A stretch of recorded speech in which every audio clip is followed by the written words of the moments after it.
headphones out. Hopefully the audio is where it needs to be. Let the algorithm do its thing. Try to reach out to people. Let people know that the Vintage Cigar is live.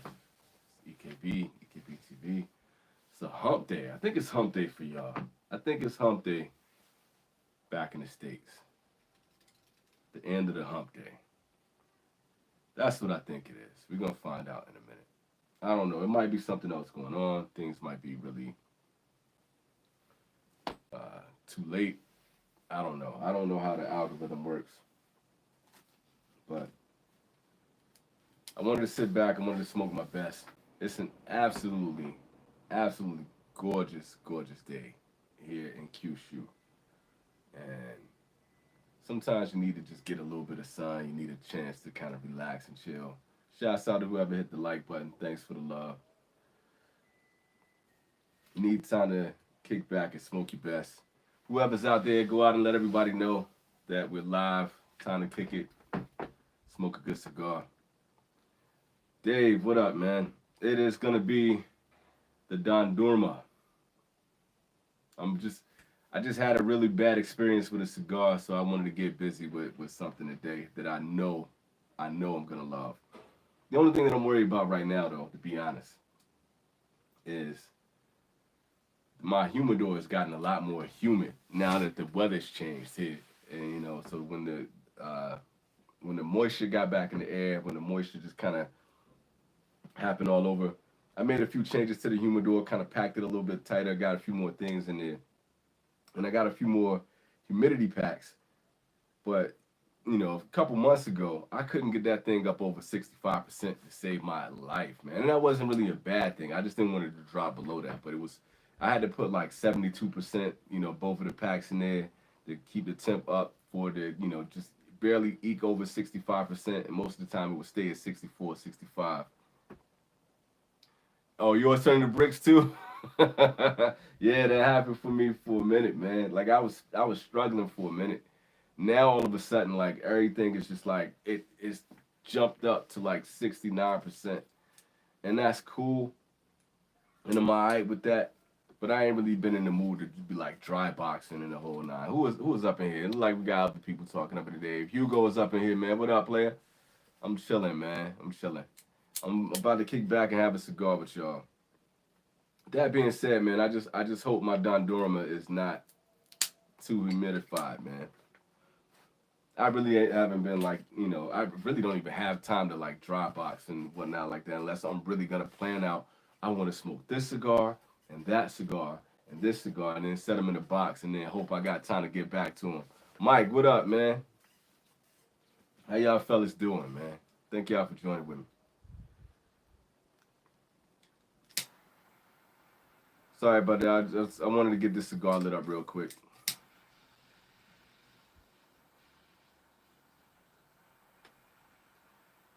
What's been good, man? What's happening in y'all world, man? I only got a few things to talk about. I ain't got nothing major.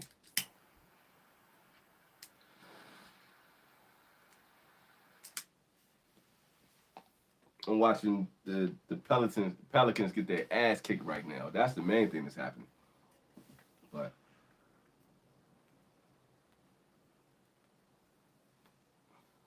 all right, that's smoking pretty nice. I was telling everybody in the group chat that yesterday, man, I came up here. Y'all saw that I took the pictures and all that kind of stuff, and I just kind of wanted to kick back and not change in the workout gear, and not change out in the smoking gear and all that. Just finally sit back and just not have to think about anything. I just wanted to sit back and have a good cigar. And I was like, man, I'm gonna smoke something that I haven't had before. I'm gonna go outside of the box a little bit. I'm gonna smoke something that's different. And I ordered that Flor de Selva cigar probably about a year ago, maybe a year and a half ago. It's been in the humidor for a while. And I got it off of Neptune Cigars. And my Spanish is mediocre at best. That's on the high end, right? So I'm not really reading what this cigar actually is. And it's like Año. So when I saw Año, I'm thinking like, okay, maybe it's been aged, for certain years or whatever the case may be. Maybe it's an aging process that they're talking about. And I grabbed a cigar. I was like, man, I've been waiting to smoke this cigar for a minute. So let me just take it upstairs. I'm gonna light this up and grab a couple flicks, and then I'm just gonna sit back and kick it with this cigar.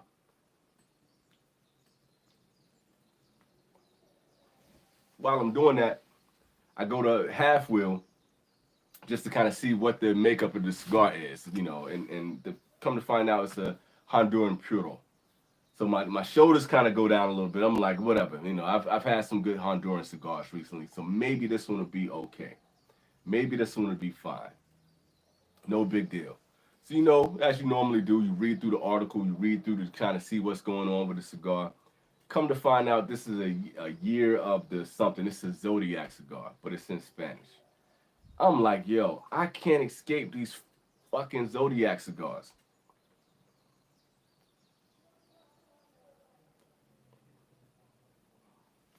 But me, being the guy that I am, I wanted to get a cigar, or just an open mind, and just give it its chance to see if this is gonna be a decent cigar, see if it's gonna be pretty good.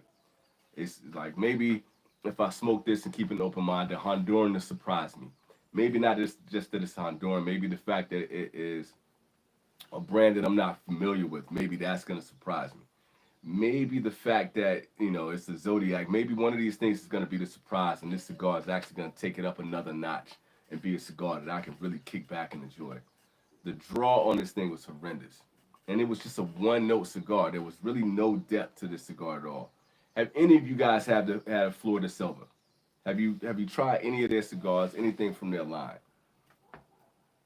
And the beautiful part is that I'm reading through the article, and I'm pretty much getting the same thing that they're getting. Flavor-wise, it's just pretty much a one-note cigar.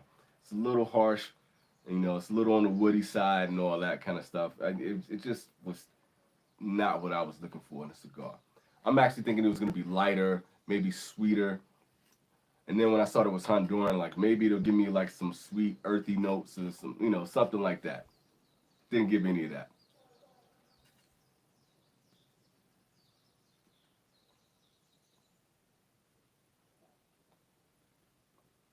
Anyway, it was a letdown, but just as you would expect, Half Wheel gave it like an 80. What did I give it? I think it was an 83. And I was just joking about that, like how everything is like an 83 or 86 with Half Wheel. It fit right in that pocket. And I just thought that was funny. Just like, okay, this is what you should expect.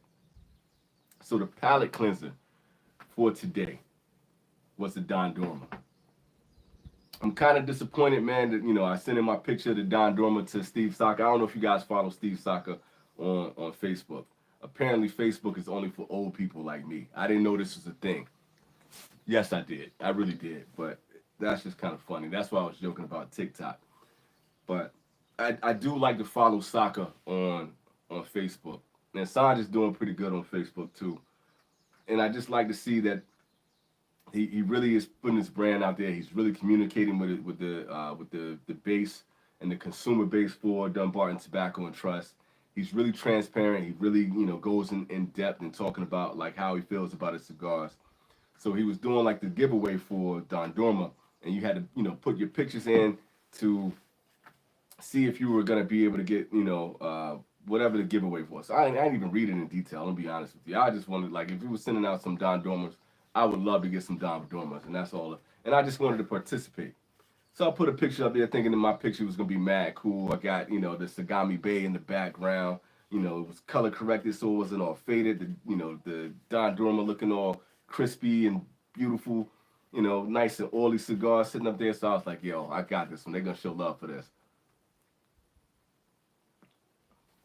Ain't nobody paying any damn attention to that picture, man. Which is funny. But the best part is the homie Felipe has been taking some really dope pictures. If y'all don't know Felipe and Cigar Side Chats, one thing, just the production on the show is really good anyway. So the guy obviously knows his way around the camera. And just the pictures that he's been taking of cigars and the stuff that he posts is real cool. His picture got, in the nominations that Steve Saka picked. So I hope my homie wins. If you guys are on Facebook, go check out that post that I'm talking about when he's, putting up the contestants and the finalists for Dondurma. Go up there and click like for the homie Felipe, just to make sure his picture gets up there. It's the picture of Dondurma in the box, it's a fly box, and it's partially open. I just want to make sure the homie gets support for his, man. The downside is that I saw that other people were actually taking this picture and using it for their own. That's some nasty work on the internet. Yeah, I really think, like, when it's like if you see somebody picture and take a dope photograph of a cigar or whatever the case may be, I can see if it's just a company picture or whatever the case may be. But if you're taking somebody's personal pic and then you posting it on your Instagram or you posting it on your web page, you're not giving them, photo credit. You're not giving them a shout out or anything like that. You just taking credit for their picture. That's some nasty work, man. So some dude was just openly like, yeah, I saw this picture up there and I used it on my Instagram page and yada yada yada and whoop de whoop de whoop. And it just made me feel some type of way, man. Especially since I know the homie that took the picture. That made me feel like, come on, man. It's a dirty game out there.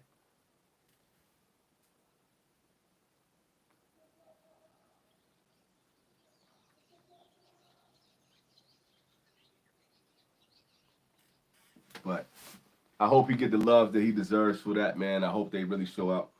Y'all let me know, man. Give a thumbs up or something. I know we got some people in here, but let me know if the audio is cool. I'm using these headphones. And, I don't want to get, too out of the way with these headphones just because the homie sent it to me, Michael from Massey Ash sent these headphones to me. And I've been trying to have better audio. And I've been trying to, make it work out a bit better. So y'all let me know if everything's cool.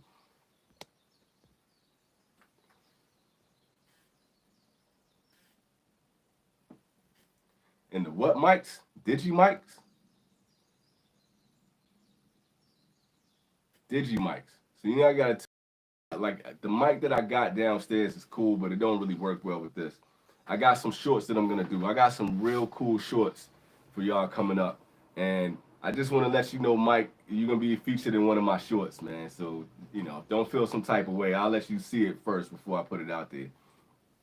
Because you've been killing it with your show, man. I just kind of want to show love to your channel, man. Like it's one of the best new channels. It's the way I felt about like Cigar Alchemist when he came out with his channel, man. And the same thing with Cigar Carpenter. It's like when you see people come out the gates and they killing it, like it's real dope. So I'm gonna be using my mics for that joint downstairs. Who make the drones? I'm not a tech dude, man. Like I watch MKBHD, you know what I'm saying? and, and and like I know the stuff that I like to use and stuff like that, but I don't have like a lot of portals and all this kind of weird shit in my house. I'm such a simple dude. I just want some shit that works. You know what I'm saying? I want some shit that's gonna be affordable and it's gonna last me some time. Can I play my music? Can I watch a movie? I got my phone. And that's really where I'm at. So I don't know shit about drones. I don't know nothing about none of that stuff, man. They enrolled a YouTube standards. Okay, I know the road joint. I know the roads. Okay.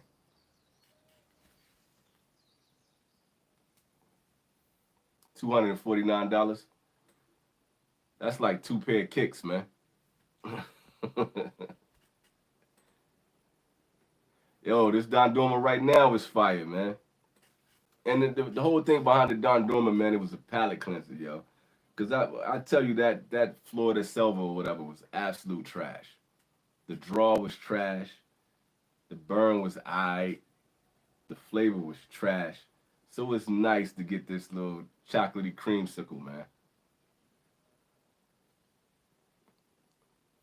And it's just such a good Vitola, bro. Like it's such a good Vitola.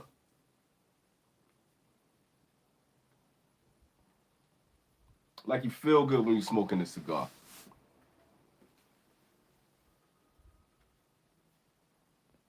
So you use Pellegrino Topo Chico to clean your palate. No, it's a good move, man. Like that salsa water or sparkling water and the whole nine, it works. It works. But if I can clean my palate with a better cigar, why not do it? That just seemed logical to me, you know? and I think it's obvious. I didn't mean that in a literal sense. I just meant in the sense like I did want to talk about this while I was smoking that cigar.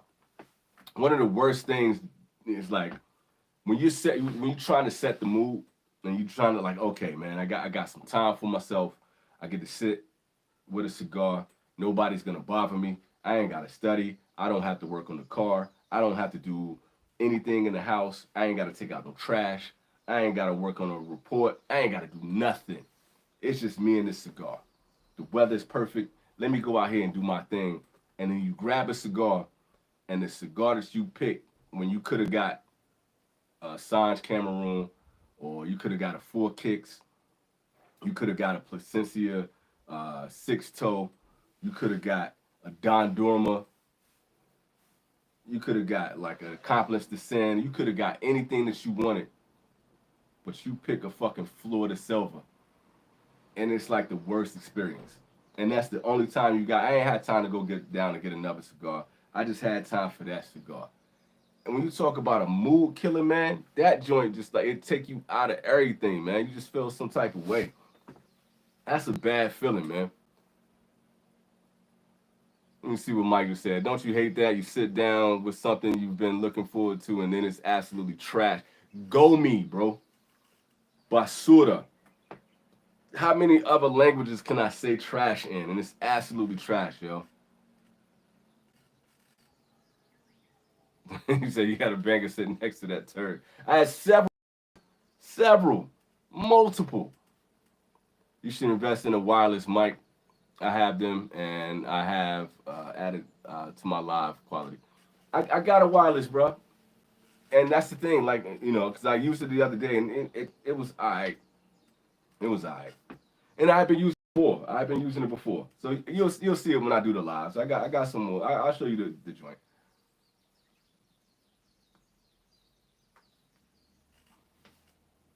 I don't know what it was. I was having some kind of connectivity issues the other day, but it's been a lot better. And y'all can see, like, it's been, the track record has been a lot better as far as like the mics and stuff like that. I really think it was more of the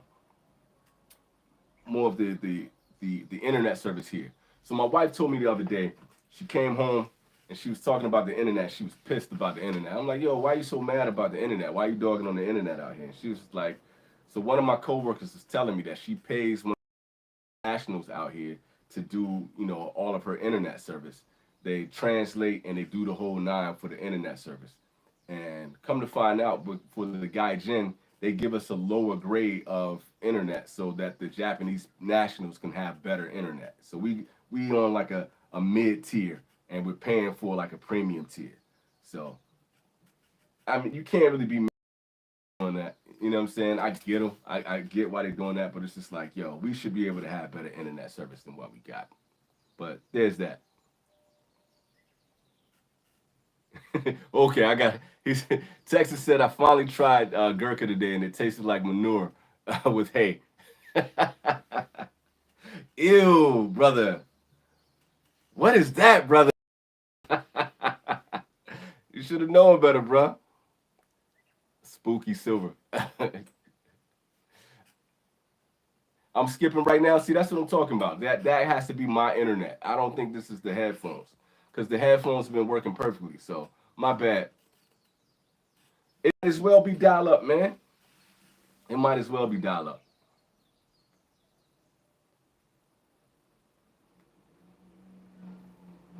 But it's cool though, because I got to watch Shogun. I got to watch X-Men '97. It ain't messed that up. I've been able to watch the NBA. So bad Wi-Fi and sound, not a good combo. Y'all got jokes today. I see y'all coming with jokes. I'm not scared of the jokes. It's okay.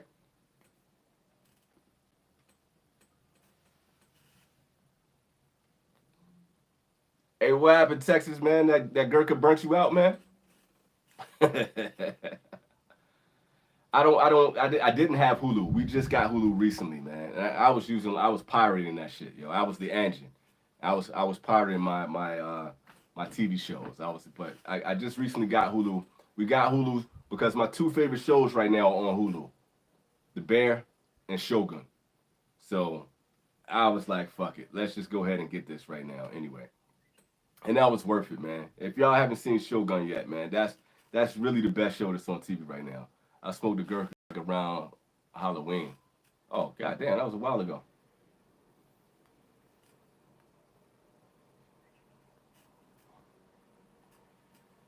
You gotta watch Shogun, man. If you haven't seen it, me and John from Cigar Alchemist was just talking about it earlier today. It was morning for me, so it was probably early afternoon for y'all.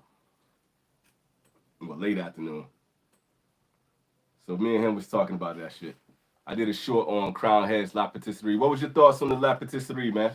I haven't seen it yet. I need to pull that. Matter of fact, if you see me that link, man. Yo, I've been hearing that Ron Mexico is good, man. I've been hearing everybody saying that Ron Mexico is good. I'll light it up this week. I'll light it up this week. That's one of those that I'll put in the dry box to see how that Ron Mexico is gonna go. Maybe that was the whole goal. Maybe the whole goal behind that Ron Mexico. I was thinking about this when I was looking at Matt talk about it. Maybe their whole thing was to be ironic, you know, that you see it as a Ron Mexico, so you're gonna expect it to be just some bum cigar, and it was like, aha, we got you with something that tastes good. So maybe that was the thing. So the draw was tight, kept going out. Ron Mexico, the best bang for your buck? Really? Y'all trying to gas me like y'all trying to gas me on that job knuckle sandwich? Y'all gaslighting right now? Is that what's happening?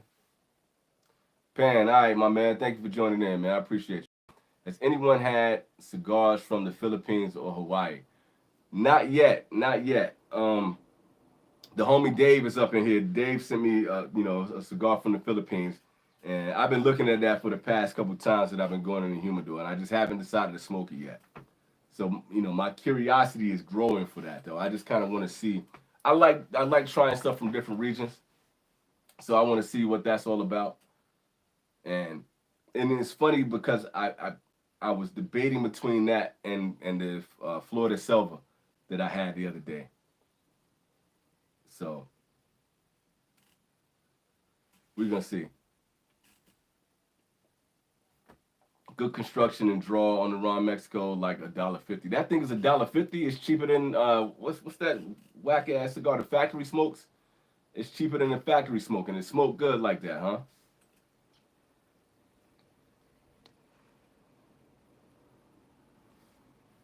If that's the case, man, that's really dope, man. $1.50 for a cigar that people. If you got Matt and Peter, you got some sophisticated and particular palates saying that that's a good cigar. Same thing with Texas saying that's a good cigar. That's kind of crazy. He said Texas also said that Camacho broadleaf was good. Is that situation? And then two Texas with 20% of Ron Mexico are good and 80% of shit. Yo, that was such a good show, man. That whole episode was good, man. You killed that shit, dude. I only had one Ron Mexico, and Matt was okay with it. So yeah, bro, I smoked that shit. Smoked that shit I sent. It's like 200 yen. Truly a decent smoke for the low low. So that must be the theme right now, man. Just getting the decent cigars for the low price. Y'all gotta hold off for a sec, man. Hopefully I don't drop my ash on this. I'm cooking in this y'all sweater right now.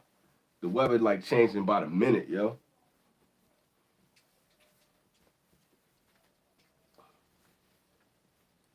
So I did want to talk about something though, something random, man. I don't know if y'all follow her on Instagram. Her name is Aya Ramirez. Hold up, hopefully my earbuds won't come out. One did. Really cool chick. She knows her stuff about cigars. And that's part of why I wanted to say this. Like, she really knows what she's talking about when it comes to cigars, right? And she really, like, she smokes good cigars. She makes good content. But she's also a really attractive young lady. Let's see that.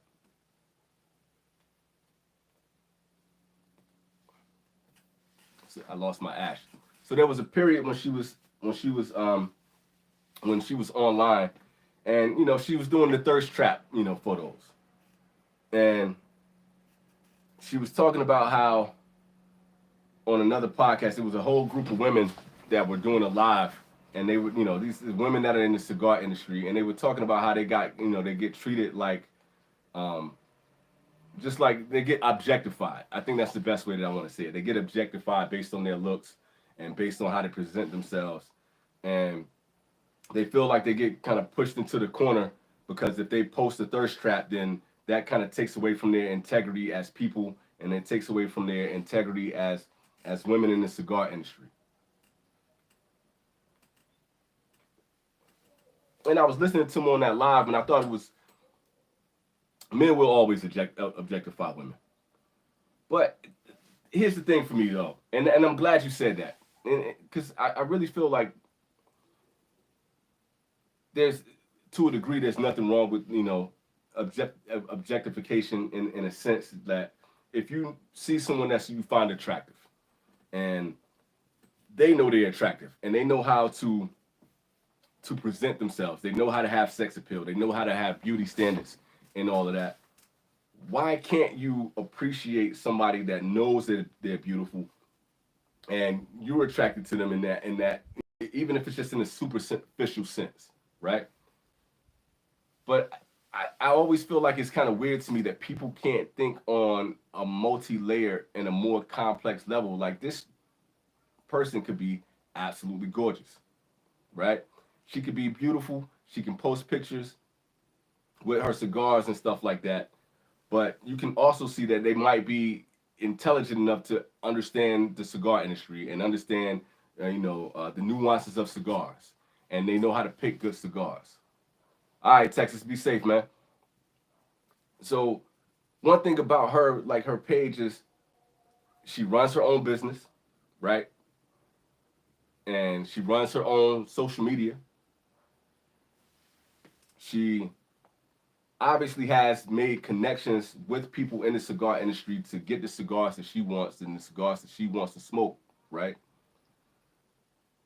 So how come I can't like be just as enamored with her, with her palette and with her cigar choices as I am with her boobs? Because both are dope. So why can't I appreciate both?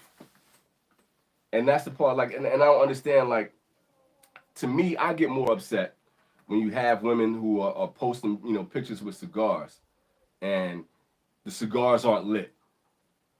Or even if the cigar is lit, it's like the way they're holding the cigar is like you can tell they've never had a cigar ever in their life. And they're only posting, and you got cats that I'm not going to say any names that, use these pictures to promote their YouTube pages, right? They're just posting pictures of women, and it actually has absolutely nothing to do with the cigar itself. That's the part that really gets me. So if you're objectifying in that, sense, or if you're just trying to be an Instagram model for cigars, I'm like, all right, that's your thing, that's cool. But that takes away from these women who are really like, like Kay Berger. Kay Berger is fine as hell, but the girl runs her own company, and she knows her shit with cigars, and that chick has a legion of people who aspire to be where she is in the cigar industry. So I can't, respect her for the way she looks and for the way she handles business too at the same time. Is it me or am I thinking too deeply into this thing, man?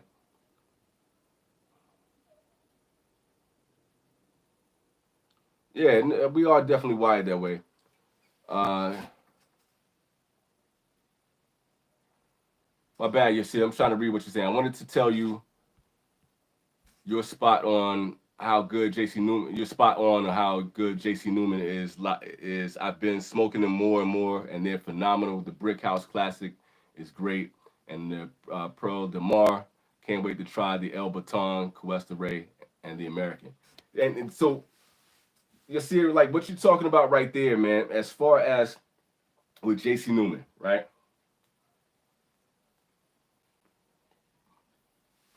For me, the cigars that you mentioned in the former are like they're mid to lower tier. So you're about to go into another tier with this JC Newman where it's going to get better and better. So everyone that you named in the ladder are like some of their best cigars. So I can't wait to see what your experience is going to be like when you actually step into the American and you actually step into that El Baton. That El Baton, I was a fan of that one, and I had it the other day. Cuesta Ray is fire. The Angel Cuesta, absolutely fire. The Julius Caesar, absolutely fire. You got the Diamond Crown. You got the Black Diamond. Like, dude, it keeps getting better and better as you're going to go along in that JC Newman process. I got nothing but love for JC Newman from that. Bow Better said, my baby mama is a super taster, better palate than I, and mine is pretty good. You know what I'm saying? So for my thing, like, if you out, like, I know it's your baby mom, so I'm just gonna use a general perspective. If you out and you at a cigar lounge and you see a absolutely stunning lady, you know, and she's not smoking a knuckle sandwich. She got like a Julius Caesar in her hand, and she's smoking that, and she's telling you about all the chocolate nuances in there. She's telling you how creamy it is. Like, I'm gonna be in awe. I know I could never holler, but I want to sit there and hear what this shit got to say. One, you're absolutely stunning, but at the same time, you know the right cigars to pick. She's smoking a Dondurma. That shit, like, we need more of that in this industry. We need more of that to be a part of the collective, man, because it's so one-sided, you know, in the amount of men and the type of men that are in this cigar culture that we have going on right now.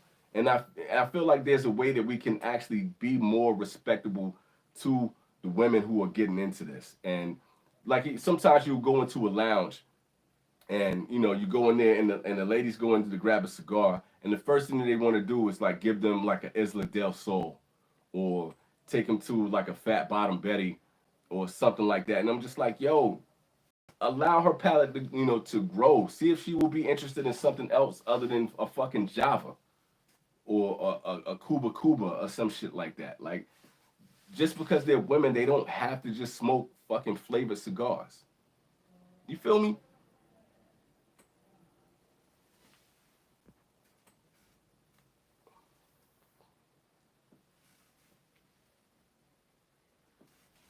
So Bow said the JC Newman reserves are worth the price. Have I had that one? I'm not even sure I had that one. What is the price on that, by the way? They sold out in my shop. JC Newman are good because they're hearty but smooth, so they're well balanced. And that really is the key right there, dude. That really is the key.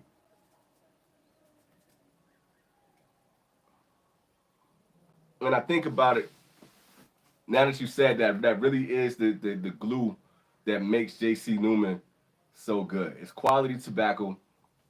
Honestly, now that I'm thinking about it, I haven't had a lot of construction issues with it. But the key to it really has been the balance of those cigars, man. And like, I know I talk about this on just about every live that I do from Instagram to here, but having a diversity within the portfolio of the cigars, so they can go from a Maduro, they can go to the Habano, they can go back, and to all these different leaves and different wrappers in the whole nine. And I know they're Dominican based, but they show a lot of variety in their cigars, even with the American, using the Pennsylvania broadleaf and the whole nine. It really, like, they really do give you a lot of variety, but all of them, for the most part, have a very smooth flavor profile and a very balanced approach to how they go to the different nuances in it. So yeah, I got nothing but love, man, for JC Newman. All facts.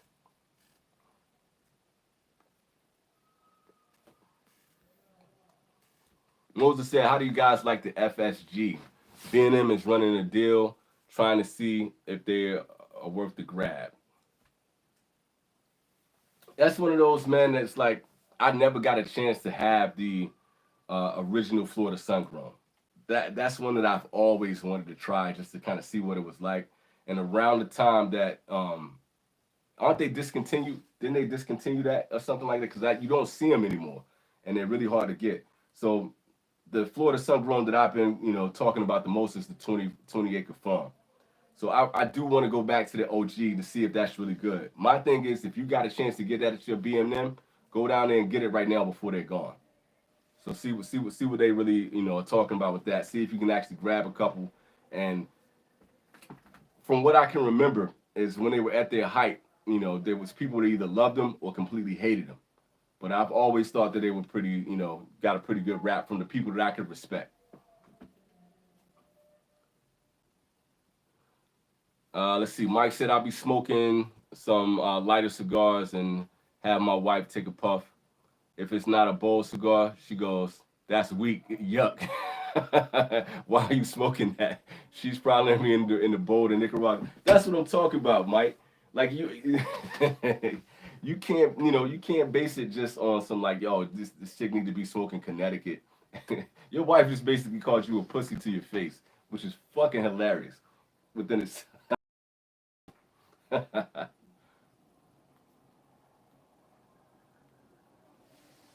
you can't just steer them to the weakest cigars, man. You can't do that. I don't know if I can forgive JC Newman for quorum. Yo, I didn't even know that was JC Newman, dude. I can't stand quorum. So like that is a blatant and grotesque blemish on the stature of JC Newman. Like quorum's like I told y'all the story about that, right? I told y'all about my uncle by law. Where like dude is a martial arts don. He's in his 70s, close to 80s now. It's my wife's uncle. And this cat, man, he's like the oldest one out of all of them. And he's really hard nosed. He's very staunch and very matter of fact. And we were at a family reunion. We were at like a Chinese restaurant or something like that. And he heard about my show and he heard that I was really into cigars. So he was like, "Yo, I got a cigar for you. Let me go to the car and get it." And he went to the car and he brought me back a quorum. And I ain't had it hard to tell him that I did not want to smoke that cigar. God damn. So I'm smoking the cigar with him. And it was as bad as the first and last time that I had a quorum. That thing was horrible, man. Like I can't even describe to you like how bad it was. It's like it was like smoking sandpaper. I think that's the best way that I could, kind of articulate myself on that one, man. And it was just dry and it was nasty. And like as soon as he, because we had to go, we were going to like round one, and we were taking all the younger cats out there to go play, go bowl and play video games and all the stuff like that. And as soon as he dipped in his car, man, I put that joint out and I tossed it. Fuck out of here, man. I couldn't wait to get rid of that damn cigar. And I had to sit there like, oh yeah, this is interesting. Let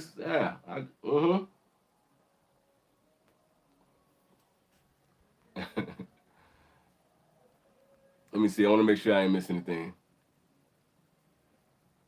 JC Newman also started when cigars were machine rolled and were 0.5 cents. And I mean, that tell you like that tell you that they were they're storied, man, and that's a cool thing. And I like the fact that they evolved, from that. And I remember like when I was in Fresno, I went into a lounge, man, and I was just trying to like everybody. This is around the time that everybody was talking about the difference between hand roll and the difference between machine roll cigars and all that kind of stuff. And I went to the clerk and I was like, "Hey, do you have any hand rolled cigars in here?" Because I didn't know, like, at the time, I didn't know that, I thought the majority of the cigars were machine rolled, just because mass producing and quality and all that kind of stuff. And I was still kind of learning the industry at the time. I smoked a lot of really good cigars, but I wasn't considering myself like an expert or anything like that. This is maybe 5 or 6 years ago now, something like that. And the look that the dude gave me when I asked, if he had any hand rolled cigars, he could have been like, "Hey, man, most of the cigars now are hand rolled, and if you were looking for something that's hand rolled, I would recommend these, yada yada yada, or I would stay away from these machine rolled cigars because of X, Y, Z." But he just kind of looked at me and rolled his eyes, and I was always pissed from that moment. Like I hated dealing with that dude. I hate like arrogant customer service because when you especially in the cigar industry, when you're dealing with a new client base or a new client, you should be willing to, bring them into the fold. You should be willing to educate them. You should be willing to put them in the right spot. But he was so arrogant about the way he carried that shit, man. It just pissed me off every time I think about that. Mike said he censored what his wife really said. She get down with the fellas. That's what's up. True 80s kid, no doubt. Lady after my own heart right there.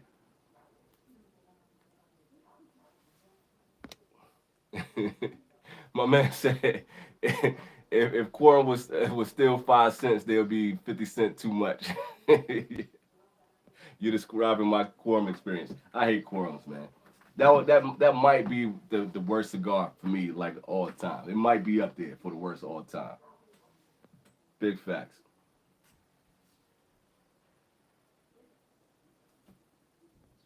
He said, bro, I'm with you. I love seeing beautiful women in cigars. You're not thinking too deep. We're just simply appreciating all the beautiful attributes as men and naturally gravitate to women vibing on a higher level. That's all facts, man. That's all facts. And that's like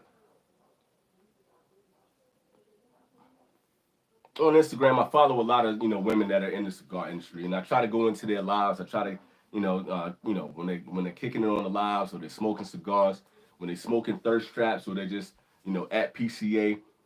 It's kind of like the WNBA for me, man. I feel like you really got to appreciate people for their talents and for what their skill set really is. But at the same time, if if they're easy on the eyes too, that just makes it even better. And all of that's going to be subjective regardless anyway, right? So I try, to not sound like I'm patting myself on the back, but look, I try to be an advocate anyway. And I just thought that was like a great conversation that they were having, and really pointing it out. And I could only imagine what it would be like to be in their shoes and to be in their stance. And it would be amazing if men could get away with the same thing, to be able to, like, if we could post thirst traps and to get our numbers to go, I could probably get 1,000 more subscribers if I was as attractive as any of these women. But we don't have that ability.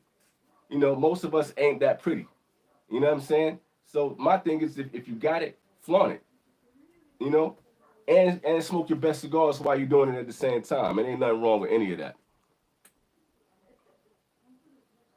Bob Better said, I'm still the same. Most of the things I love doing, I want to do alone. Yeah, man, I'm kind of like that too. I'm kind of like that too. I work out alone, I smoke cigars alone. But at the same time, just like with moments like this, man, it's nothing better, than even sometimes when I'm in my own zone, and I could be introverted or whatever. It's still nice to be able to have a good crew of people to have a good conversation. I got a lot of group chats going on right now with a lot of really cool people. A lot of them are in on this live right now as well. And it's just really cool to be able to just kick back and talk cigars, or to talk your opinions, and to crack jokes, and to be able to have inside jokes with people. So sometimes, man, it's the same thing with cigar. You got to find a balance. You know what I mean? Pelicans got waxed by 30 points, y'all.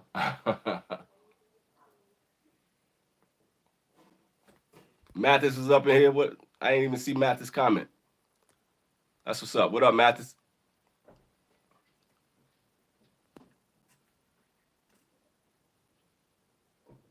Let's see. Legend has it that quorum is still aging in your trash can as we speak. That thing is disintegrated into dust. it was already dry and nasty as fuck as is, bro. I hope that's the case. I hope some birds took that joint and made a nest out of it. But they were probably like, man, I don't want to use this shit. Fucking quorum, man. I don't look at a lot of people sideways. I don't judge a lot of people for what they smoke. But I will say, when I go into a humidor and I go into like somebody brick and mortar and I see somebody grab a quorum, I do kind of look at them like, that's what you're going to spend your money on, homie? For real? And, but I probably got that too, man. I used to smoke blue ribbons. And the reason I used to smoke blue ribbons, because when my grandfather was alive, that was the cigar that he liked to smoke. So one of my dad's family members told me like, yeah, your grandfather was really into cigars too, and he smoked blue ribbons, and they're just super cheap bundle cigars, obviously machine rolled, but I would go in there and I would grab one every now and then. They were like $1.50, and I would go in there and I would grab them and I would smoke it just so I could kind of connect with the ancestor in a sense. And I'm not the most like spiritual mumble jumble type of cat, but I do like to pay homage to family. You know what I'm saying? Especially my peoples that passed away. So that was a way to kind of pay homage and to connect with my grandfather. Plus, I wanted to see what he was getting out of cigar. And I gotta admit that those blue ribbons were actually kind of smooth. They burn well, and they taste better than the coral. So there's that. Dave said, "Bro, PCA for women was 1,000% thirst trap." I don't know if that helped with the sales, but every woman did their best in Vegas. It no doubt helped with the sales, bro. Without question, it helped with the sales. I mean, look,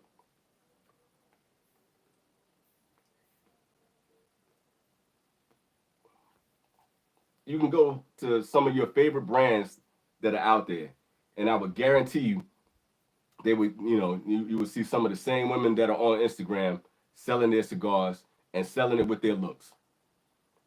If you look at Fuente goes super hard with the TNA. And I don't blame them and I don't knock them for that at all. You know what I mean? Because just like we were saying before, Picasso's in here saying that men we think with our hormones at times. So I'm never mad at that because it's sex sells, regardless, of whether it's going to be cars, whether it's going to be tobacco, whether it's going to be movies, whatever you name it, sex sells. And if you got the ability to utilize it, get that bag, lady. Get that bag. Okay, you can say women for you don't sell cigars, but you got to think about the amount of other men that's out there. Because I can say the same thing for me. I'm not looking at a chick because she got a bottle of Hennessy and she's smoking an Arturo Fuente cigar, or she got whatever bottle of bourbon. That is not gonna make me want to buy the bottle of bourbon or the Arturo Fuente. But the amount of men that is going to be, connected to that and that's going to be drawn to the brand and they're going to stop and look because of her is going to be the majority of us. It's going to be the majority. You and I are actually going to be the minority in that particular case, man. And it is what it is, man. Like, I understand that that's part of the game.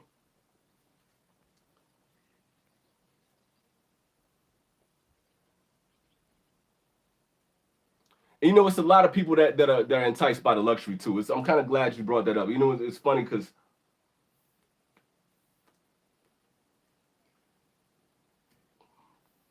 Sarge was on Facebook the other day, and he was showing his watch up there. He took a real cool black and white picture and all that kind of stuff. He got a lot of love for that picture, and a lot of people were drawn to it.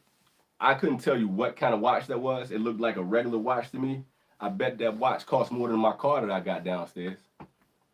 And I'm not even saying that as hyperbole. I would put money on it. It costs more than my car. I would bet, and I'm sure I would win because of that. And I'm not mad at that. And if you look at like let's say Ferio Tego, he tries to sell luxury with his cigars. That's kind of been his whole thing. The 3-piece suits, no socks with the loafers on. You might even see the dude with an ascot on or some shit like that. And just, I was talking about this the other day when I was just kind of talking about Ferio Tego and you talking about him as a brand in general. Just their whole thing when they sell elegance, they do a great job at it. I can't stand their cigars, but selling that elegance as the the main component of their brand, it works. It absolutely works. And some people really buy into that. And what's the cat? Jeremy Sears. People did I say his name right? I think it's his name. It's the dude with the beard and he got the decked out, smoking, man cave and all that kind of stuff. The reason why he is as big as he is because he sold luxury. and people like are enamored by that luxury. I can't even front myself. I'm not the biggest cat on that. I like fashion a lot. You guys might have noticed. Y'all mainly see me in my workout clothes and all that kind of stuff. But for the most part, like I've been into fashion for a long time. And I like luxury just like the neck cat, you know, but that's not what really moves me. But I can say for myself that, like, damn, I would love to have, a space to smoke my cigars that people could come in. And the lounge that I have in my head is a mix between sporty and luxury.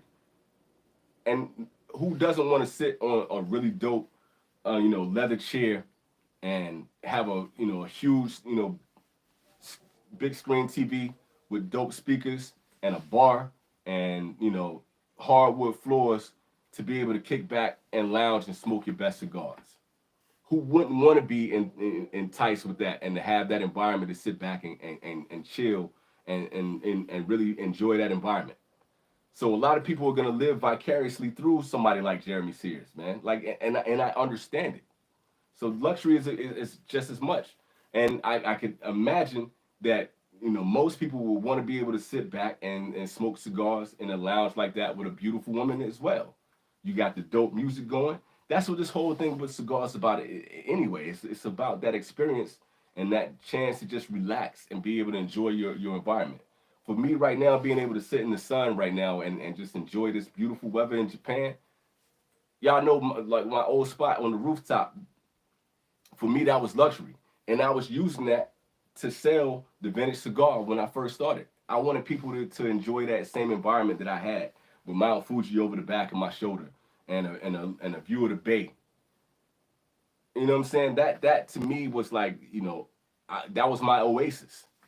That was my chance. Like, every chance I got, whether I was on doing a video, whether I was on a live, or if I was just sitting alone, you couldn't beat that experience for me because I have found my perfect place to hang out and chill and just enjoy my cigars.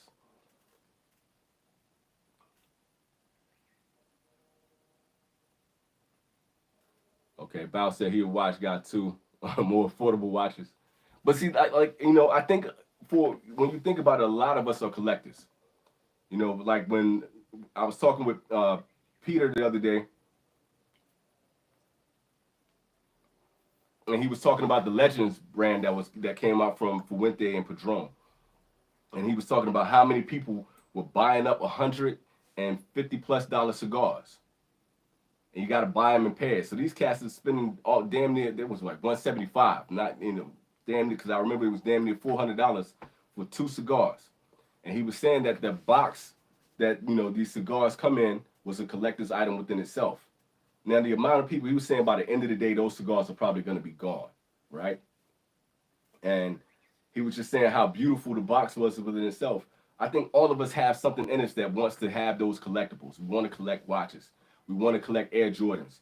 We want to collect, the best cigars. And, most of us have that. We probably got comic book collectors in here. We probably got people who could, like myself, I got albums downstairs that are as old, that are older than me.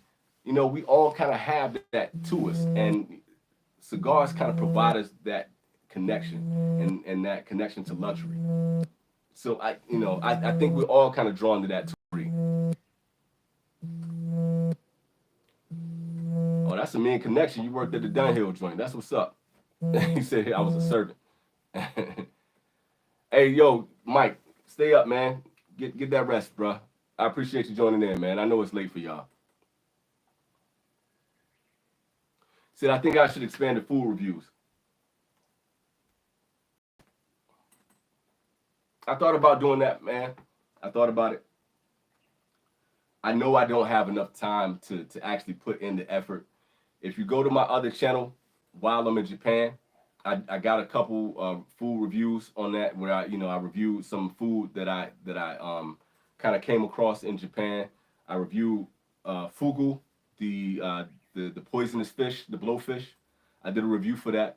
I did a review for my favorite ramen spot that's in Tokyo, Orerayu Shio Ramen, where they put the karage in there. I did a review for my favorite ramen spot in Zushi, the place that I used to live.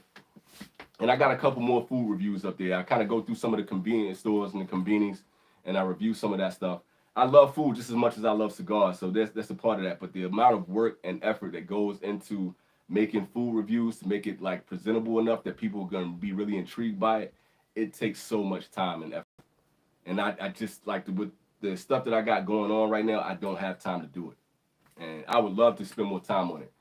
I actually got some reviews from being in Fukuoka. There's a spot that I'm gonna review on there that I got all the footage for. I just got to take the time to, do the spoken part and to actually do the verbal review for it and put all the footage together. And there was a couple more places like takoyaki.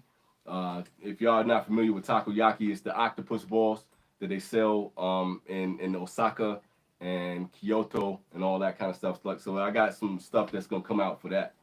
It's just having the time to really sit down to open the computer and open my phone and actually review all that stuff and gather up all the pictures. It's gonna take me some time. So it's there. I'm gonna do it, but I don't have the time to focus on it the way I want to. What are my thoughts on the Oliva line? I like okay.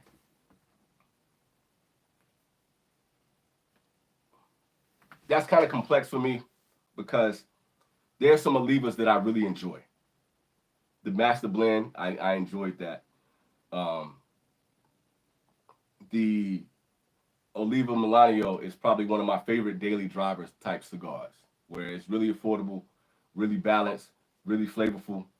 The Oliva G was really good. Their Connecticut is actually, a decent Connecticut. But for the most part, the brand itself kind of bores me.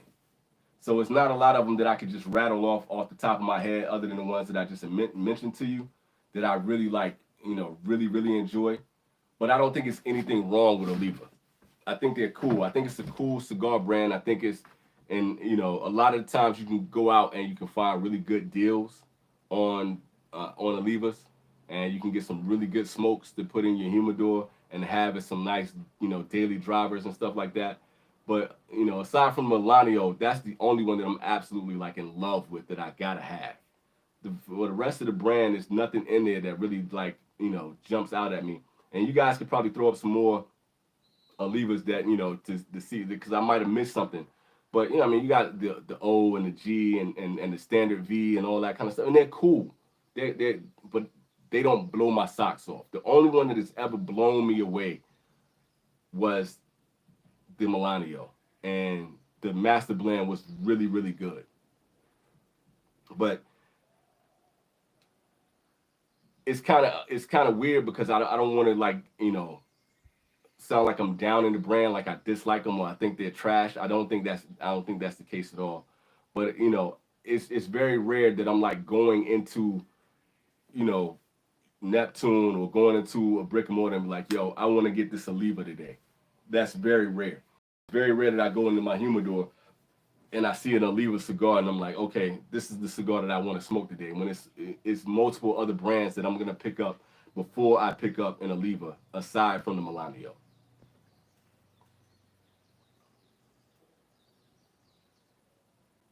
I love octopus too, man. Especially in sushi. That shit is phenomenal, man. You could put some ponzu on that shit. Outstanding.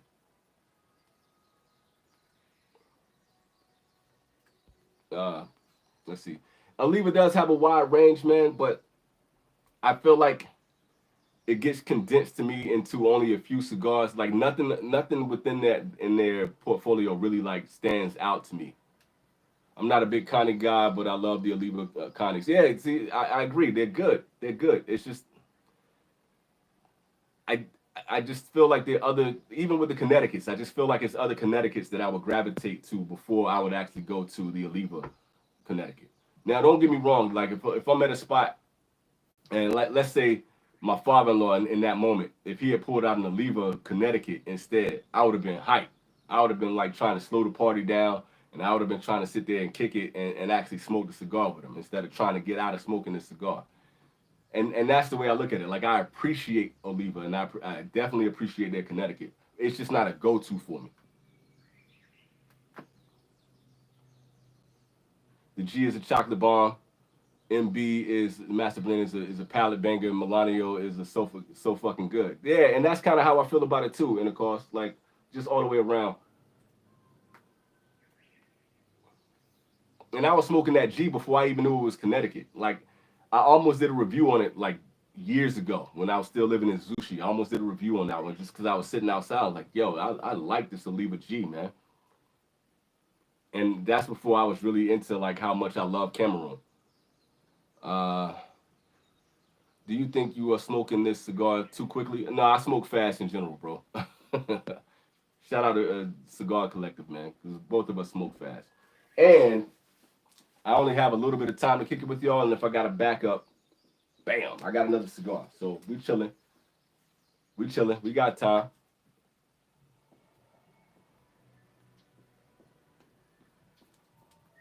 I don't really have a cone on it either.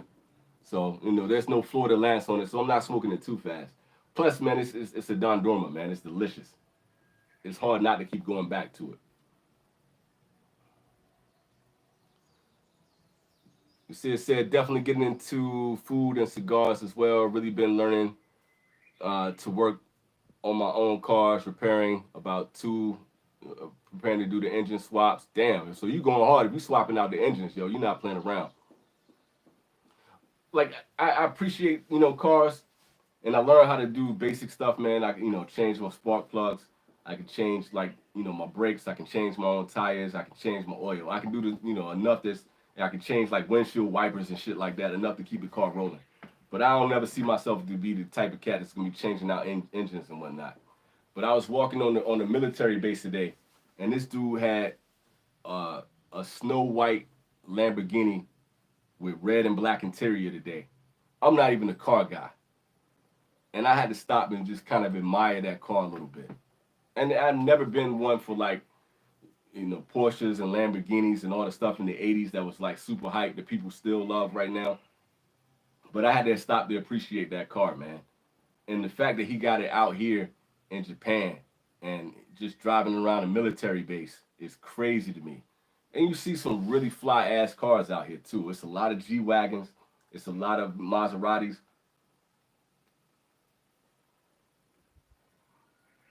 I don't think it needs to be said that the Japanese love their cars and whatnot too. But I'm not that type of guy that can tell you like what type of engine or what kind of exhaust pipes and how much horsepower. And like I've never been that guy. As much as I can appreciate a car, like how some people like they wanted like their dream is to get into like uh, a Phantom, or their dream is to drive like the fastest car or McLarens and all that kind of shit like that. And they got like at some point in time they got to drive that car before they die. I don't have that. As much as I appreciated that Lambo, I sat back and I thought to myself before I was walking into the gym. I was just like, I don't have that thing where I was like, I gotta drive this car.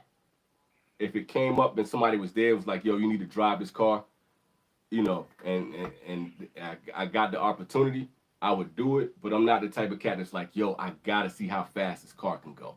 I gotta be able to test the speed out and feel what it's like to drive it. I don't have that. But I do appreciate it, and I understand why people love cars like they do. The same way that I love food and cigars. Intercar said he smoked way too fast.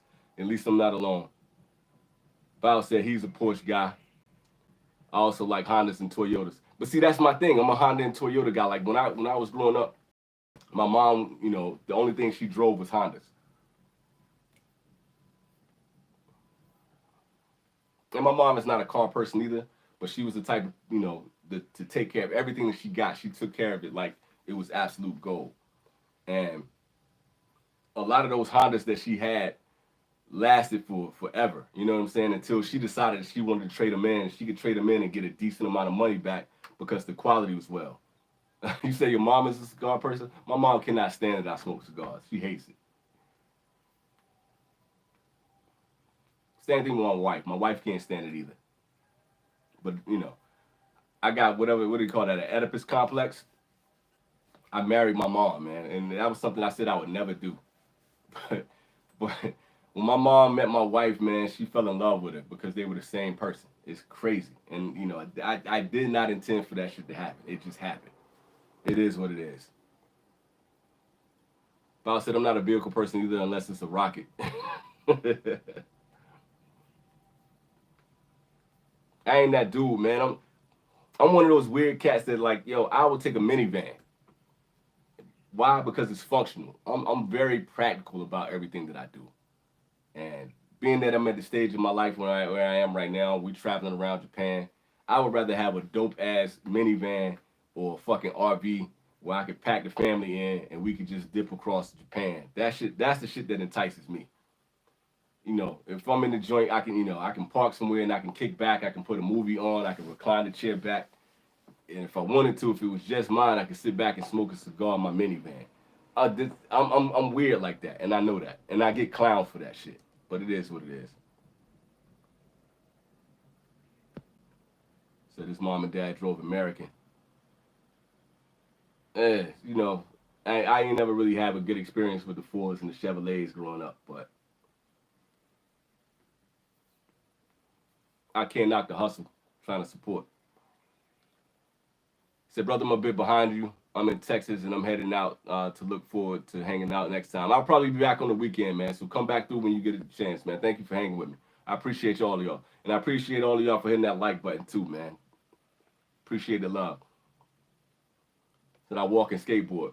I'm at a point right now, man, that's like, I was talking to people the other day about Japan, how out here, there's like, they're the people who love their cars, but your car is not everything, and they don't even have school buses out here. Everybody takes the public transit. Everybody bikes. Everybody walks. So I've been doing that a lot more too. Plus, I'm trying to burn these calories, man. I'm trying to get, back in shape and the whole nine. So I've been walking a lot more, man. And it's just kind of dope to really get a feel for Japan, to walk down these little side streets and all that kind of stuff. Like, walking has kind of been my therapy, man. You know, if I'm not smoking a cigar, I've been out here just kind of walking around the neighborhoods and trying to see what my spot is like.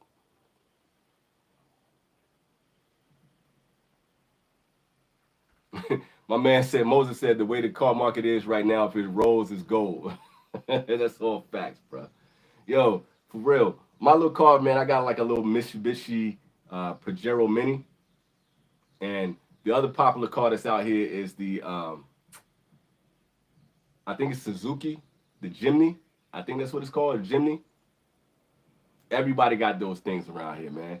And for me, it's just a little two-door, three-door technically. And my kids love it. I like Jeeps. You know what I'm saying? I like the Jeep vibe, and it kind of got the old school rusted kind of feel to it. You know, tire on the back. I dig that whole thing, man. That's simple for me. That's enough for me to get by.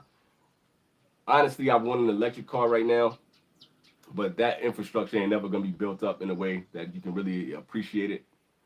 But that's what I've been digging. I've been watching Marcus Brownlee a lot and checking out like all the different electric vehicles that's been out there. I had a Honda Hybrid that I loved a few years ago back when I was a chef, and that was the car I was driving around. It was great until I burned the battery out. I left the car running and it killed the auxiliary battery and that shit, and that car was trash after that, man. But before, like with the gas mileage that I had on that thing, I drove from North Carolina to New York and didn't burn out a whole tank of gas. That shit was lovely. I never gassed up.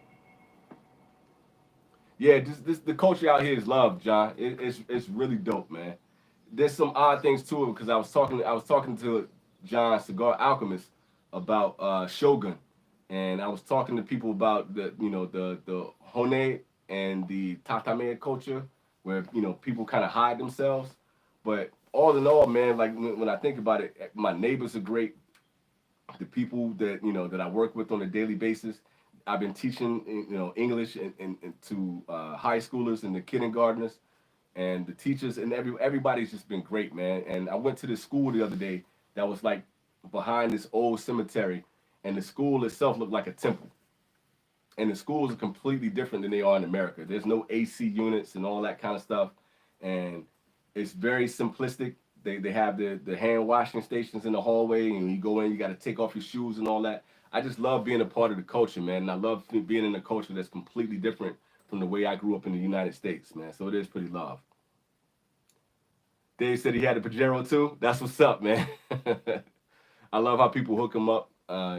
G wagon, like G wagons. Yeah, the way they hook up the Pajeros and the Jimneys out here, man. Like somebody had one that was it was matte black, and he had all the different guards on the top. And he had the crash guard on the front. That thing was so fucking clean, man.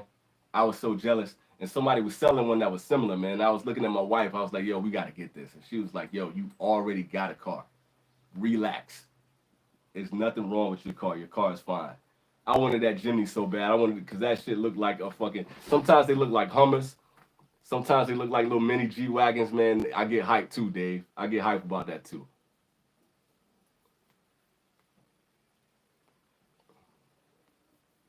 Yo, it'll be clean to ride around Japan pumping some 90s hip hop to that shit. That shit would be clean. They're super under. Well, I can't say they're underrated, man, because there's so many of them that's rolling around out here, man. Yeah, I can't be the only one. Matter of fact, what up, Fred? My homeboy got one, and he kitted that joint out. He put chrome on it. He painted his like a shiny piano black, and he got white wall tires for that shit. And he sent that joint when he went back to America. He sent it back to America with him, and he just be posting pictures on Instagram. He just had it parked in a whole bunch of different places all over Virginia. That shit looks so clean. I don't know if my car is not old enough that I can take it back to the States yet. So I think it got to be like 25 years old or something like that before you can actually send your car back to the States.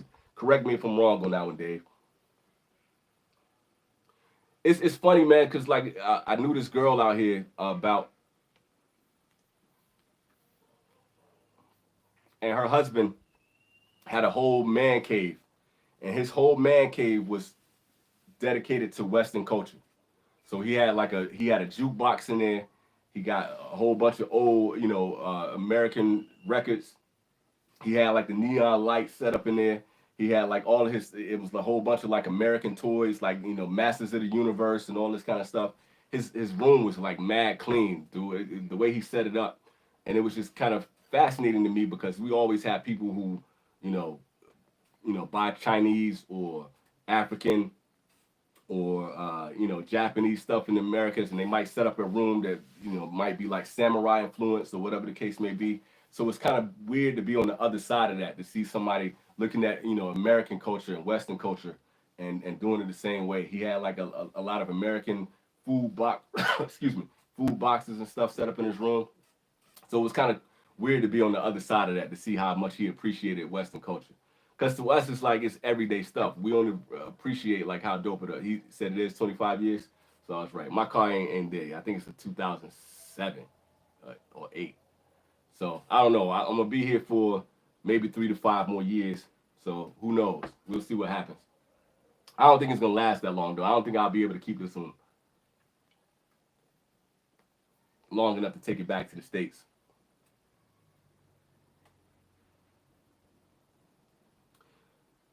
Is there Habanos in Tokyo? I went because I was checking out like when I was in Kanagawa.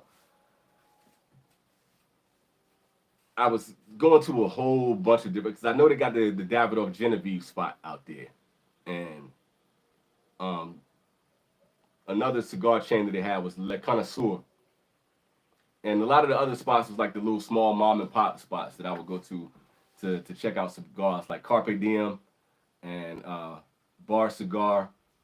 There was a couple other places that I would go to, but I never saw Habanos out there. But it might be, man. Tokyo is so fucking huge.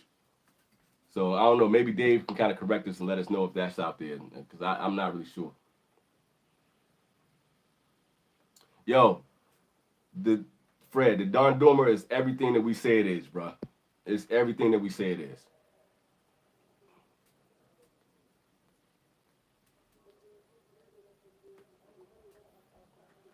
I would say right now, just flavor wise, when it comes to Dunbarton, it's really hard for me to pick like a favorite because now that I'm saying it, I'm like, damn, it might change.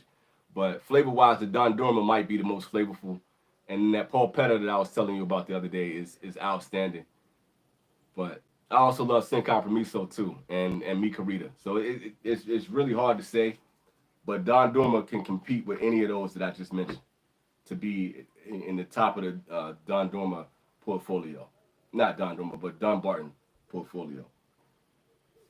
It's the real deal.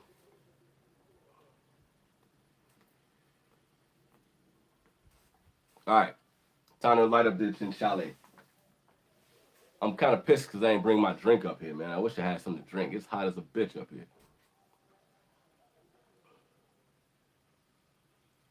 There's an LCDH in Harajuku. Been there a few times. You see, I haven't been to that one. Okay, so bad. I went to a cigar lounge when I was in Harajuku too. But it was during the pandemic, and I was with some people that weren't into cigars, so I didn't stay in the shop. So that I wonder if that was the shop, but I think it was a Le Connoisseur that I was in. I think it was the Le Connoisseur that I was in.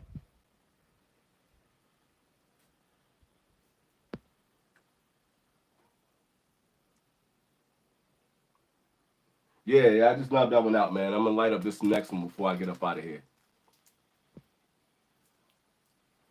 Hey, man, don't just take my word for it, Daddy-O. Go out and get that Dondurma, man. Steve is marketing it really heavy right now, so it's probably gonna be a good run, man. If you can get your hands on it, get your hands on it. And I know I got a package to send out to you. I got a package to Peter M going out, and I got a package to Matt going out soon. Those are y'all are the next 3 people that I got in line to send a bomb out to. So I think I got a Dondurma that I might be able to spare. So you just got to remind me, man. Don't my memory is shit, and I haven't completed your box yet. I got most of the stuff already set aside, and it's mostly signed stuff. But remind me, man, and let me know if there's anything else that I need to send out too. Yeah, I know you was feeling this chinchale, man. I'm doing this one just for Peter, yo. Did you get the floral notes in that joint too, Fred, when you lit it up? Yo, my lighter won't click, yo.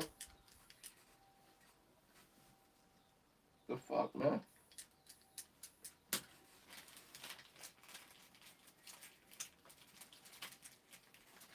Y'all don't clown on me because my lighters are always messed up, man.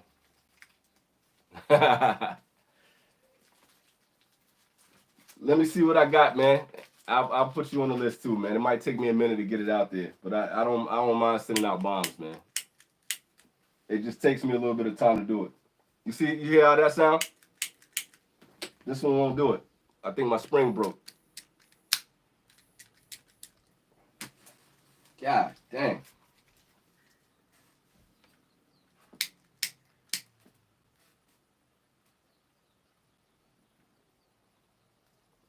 Hey, will y'all stay with me, man? Let me go get some fire, yo.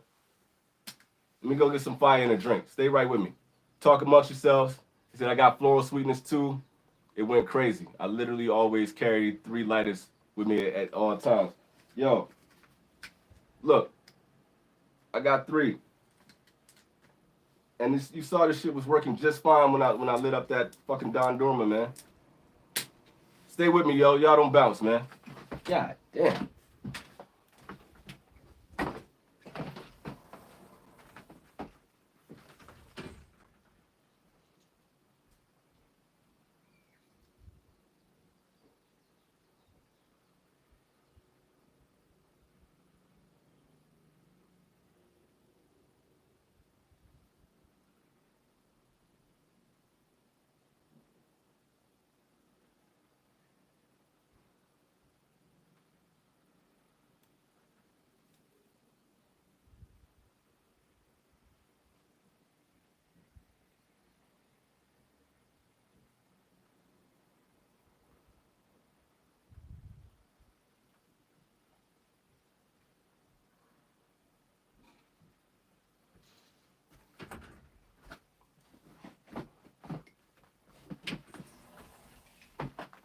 All right, yo, I'm back.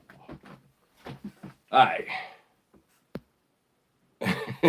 I hate lighters too, man. It was no reason for that lighter to break. That lighter was working just fine. It was no reason for that joint to break. Said might need to carry 4 lighters. Facts. bro, I gotta keep Vicks on me too because it's my main lighter. My main lighter to go out. The bad boys come in handy. But yeah, man, like that's the thing. Like I usually try to like when I go to all the convenience, man, the little 7-Elevens or the Family Marts and all that kind of stuff like that. Now I got nothing but this little soft flame, man. This shit is whack. I usually try to go to the convenience, man, and get something that's real quick that I can light my cigars with and shit. So I always got a lighter on me. But they always break, man. And this little bum ass lighter ain't doing shit.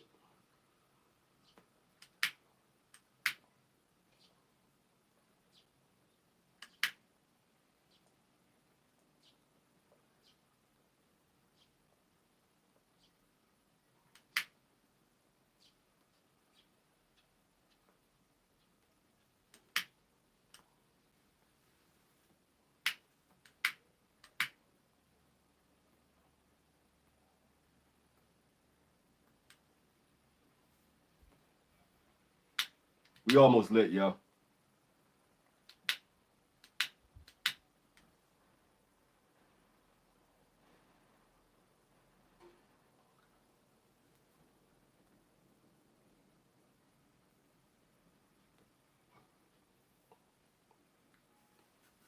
Yeah, chinchale. Like a motherfucker. Speaking of sending out boxes, man. I got a box from Tip Top Cigars. I don't know if y'all know Greg from Tip Top Smoke. But he sent me this whole box of Blackbird cigars. And so I've had out of this thing, I've had the Rook, I've had the Superb, I had the Unkind, and whatever this red one is right here. I don't know what the red one is. He said rub 2 chopsticks together. I ain't fucking up my chopsticks, man. I love my chopsticks. Even my little plastic ones that I get. I love my chopsticks, man.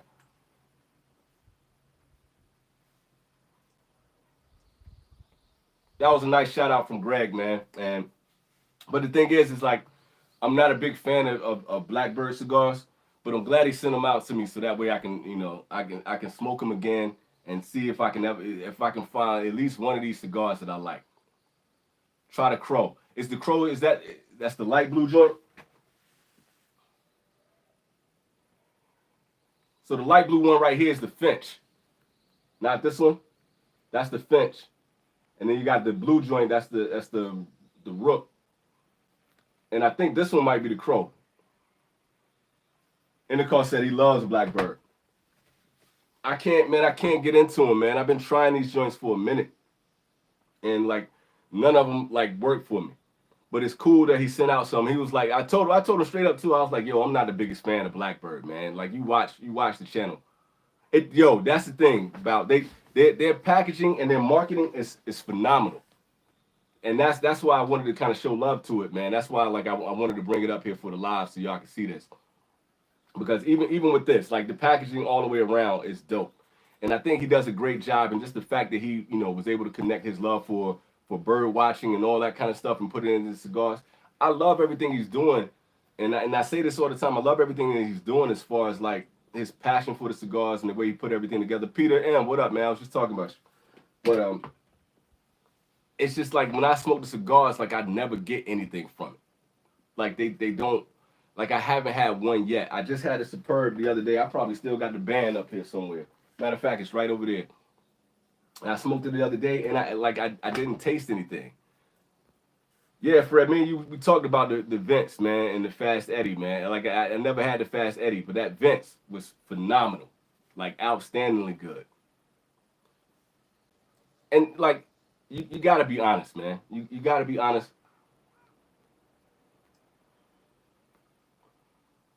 And even back when I was doing reviews, like I don't feel like any of you guys would have been here to support the channels, to support the lives, or just come and hang out with me and talk cigars and talk all the stuff that we talk about. I don't think any of that would have ever, I don't think it ever would have come to light if I wasn't being as honest as I could be about the cigars. I don't think y'all would have supported me without having a level of integrity as far as like how I how I review cigars, the flavor profiles that I'm giving, and just giving out a raw opinion. No, man, y'all here, man. Y'all show love, but I just don't think it would have ever been to that space if you guys didn't watch the review, or if you didn't come from, Cigar Hound Dog's channel, or come from Pick Jimmy's channel, or however you found the vintage cigar. If I wasn't like being 100% real.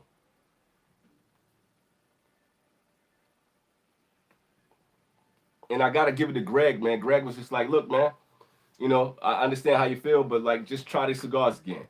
Just talk about them. So I'm gonna put them up on the community tab so people can see it and really get the chance to talk about it, man. So I still want to show love, because regardless of whether I like the cigars or not, at least I like what they're doing over at Blackbird Cigars.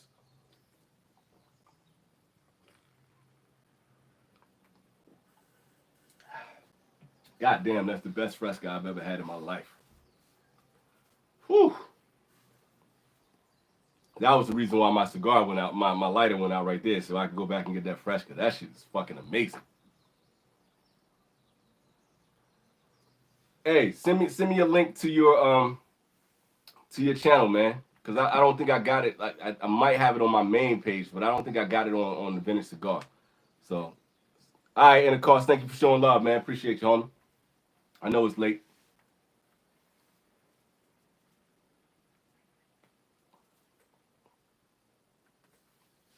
I gotta go back through, man. Like I haven't been on the Vintage Cigar very much, unless I'm doing a live, and then like usually when I go live, I'll go through and I'll go back and try to catch up on everybody's videos and stuff like that, man. Just like this is the only time that I really like sit down and just to chill, is when I'm chopping it up with y'all for the hour or 2 hours or however long I go. It's good, man. Like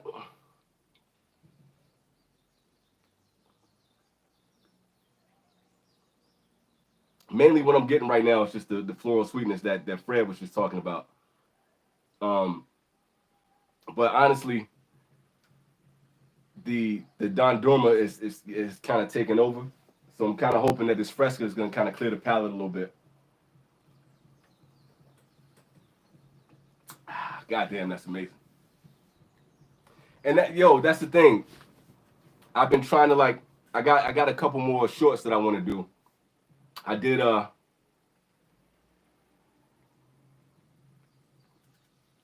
short on TikTok where I was telling people, like, if you want to taste chocolate in a cigar, these are the cigars that you have to get. And that one video is actually kind of blowing up a little bit. I don't know where to get Topo Chico, man. It ain't nowhere around here. Y'all will have to send me some Topo Chico.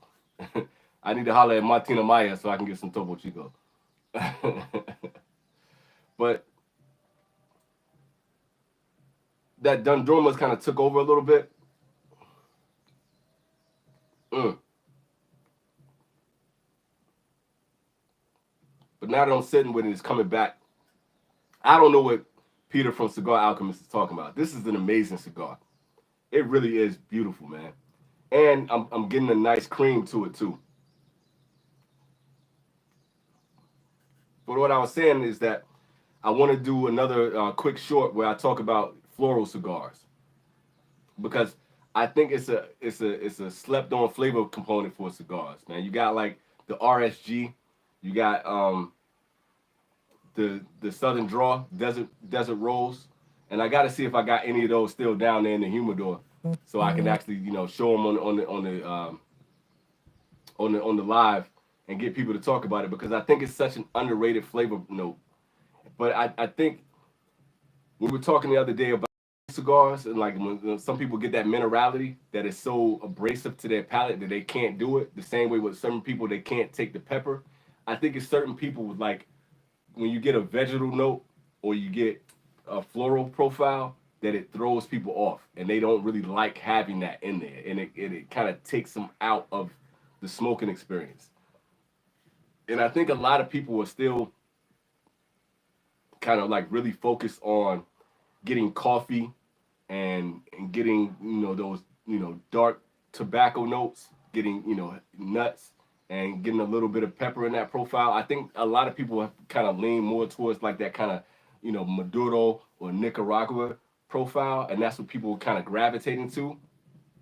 And I feel like for people who like warp, who like Illugione, who like you know Cuban cigars and things like that, they will be more drawn to something like a chinchale, and they will be more drawn to those floral and vegetal notes. John said that's me, not a big fan on the floral notes, and some people will like that, and I get it, and to me, I can understand how that can kind of throw people off.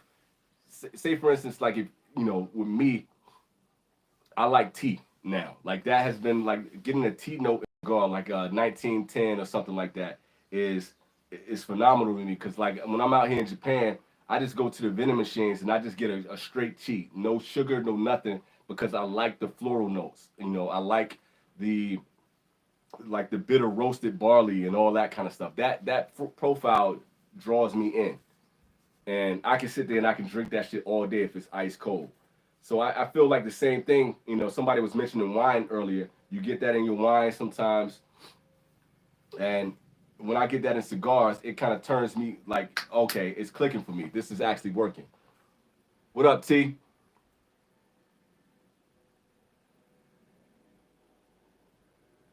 The indigenous note is green and toast.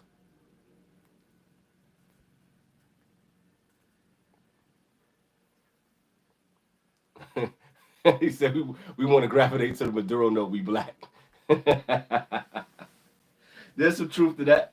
There's most definitely some truth to that, man.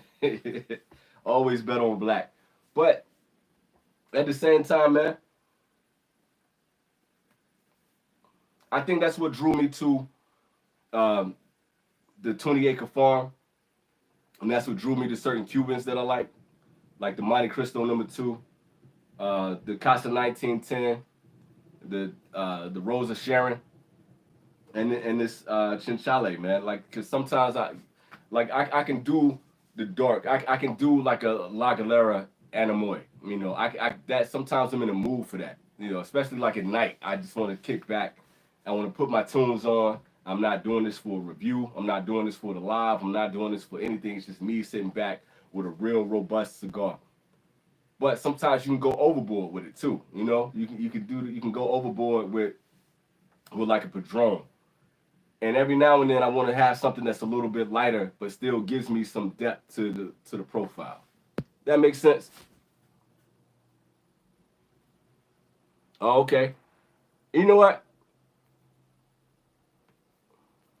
Fred? It's been about 3 or 4 years since I had that cloud hopper, but kind of going back into the recesses of my mind a little bit.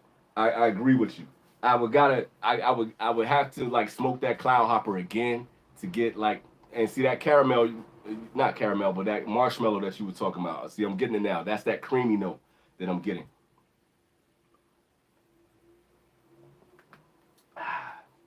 But I would have to go back to that cloud hopper again to get it to really, say like how close it is and how similar it is.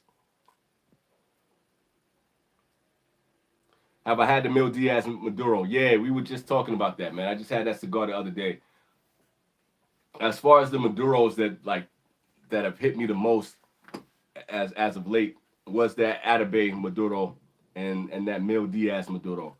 And I was talking with Peter from Cigar Collective. We was trying to figure out like, yo, which one we thought was better. He went slightly with the Atabey Black, but that I don't know, man. I still go back and forth myself, and which is really weird. I say this all the time.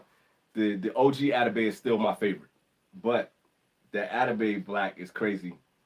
And but when it comes to the Mil Diaz, I will take the Mil Diaz Maduro over the OG for me. So they're outstanding. They're absolutely amazing. Says cigars are the new world.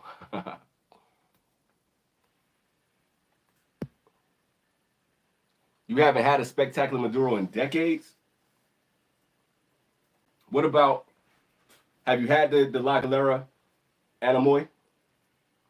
Have you had the Mil Diaz Maduro.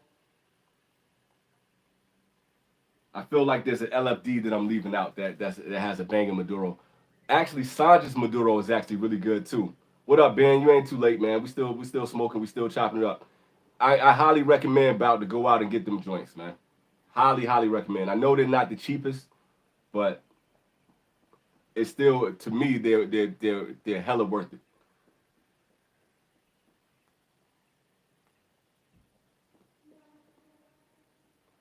That's just off the top of my head. Those might be the best Maduros that I've had recently. I don't know. It's a few of y'all in here. So Texas. Oh, what up, man? Welcome back, homie. He said that the Oscar Leaf Maduro is tasty. I'm kind of on the fence with Oscar in general, but I'm not gonna say you wrong. But there definitely some Maduros, man. Y'all throw. Hey, man. You know that 1% with an iPhone 6 is only gonna last you about 30 more seconds, man. Good luck. I'll say goodbye to you now before you disappear.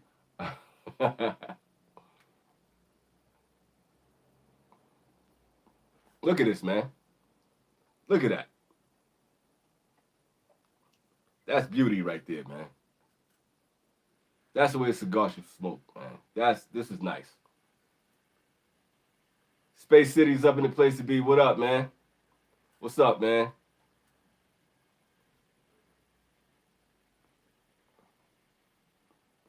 I don't know how people can enjoy smoking a cigar, man. This is like one of the coolest things in the world to do. Just to sit back with the homies, man, and light up a good cigar and just enjoy the flavors. Just enjoy how it burns. This is literally one of my favorite hobbies, man. He said Oscar is trash. I ain't gonna go that far. But there haven't been, like, I would probably say out of that whole line of Oscar Valadez stuff, man, the Leaf by Oscar is probably his best run.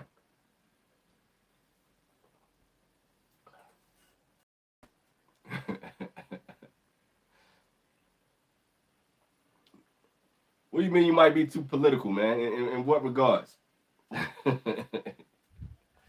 What regards? I'm kind of curious to hear what you got to say about that one. I ain't gonna get in my politics bag today, though. I'm chilling. The San Latino Bull.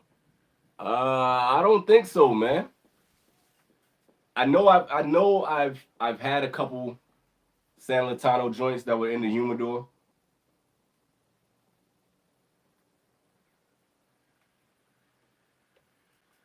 But I can't say off the top if I've had the bull or not.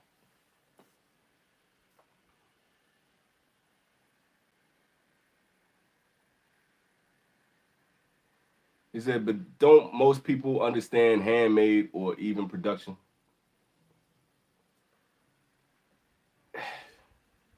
Not to go too deep, man. I think it's. I don't think a lot of people get into the craftsmanship of cigars. I think a lot of people are so caught up into the anti-tobacco, run that went on, especially involving cigarettes and stuff like that. Somebody just sent me something the other day talking about the FDA and how cigars actually won over the FDA, man. And he sent me the article on it, and just sent me a little bit of information. And I think the same way with the way marijuana is kind of changing. I think people are looking at cigars in a different light right now. But I think that stigma is still there and it's still strong. And it really does matter for the people who are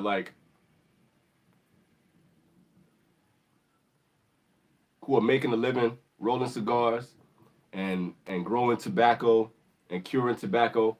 That it's an art form within itself, and it is a trade. But when something has been villainized so much that it's hard for people to get beyond that whole image of something just being demonic and being bad at this point in time, it's been villainized to the point where it's gonna be generations before people can really sit back and just see that smoking a cigar is not the same as smoking a cigarette. That you don't have nearly the same amount of toxins, you don't have nearly the same amount of carcinogens and all that kind of stuff like that. So it's gonna be it's gonna be a time before that has come to a point where it's, just sitting back with a cigar is no different than someone having a glass of whiskey in their hand. You know what I'm saying? It's gonna be a while before we get to the point that it's on the same playing field, if that makes sense.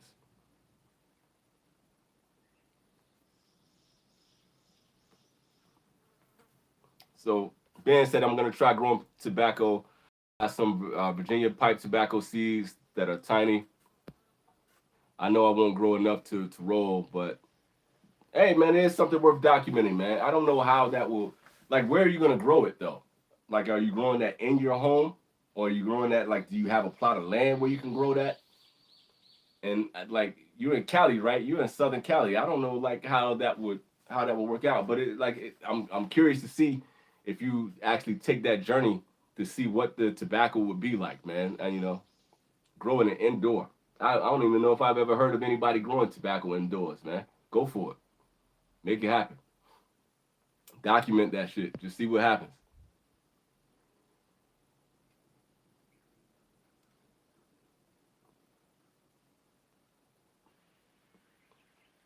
I can never really get into the pipe thing.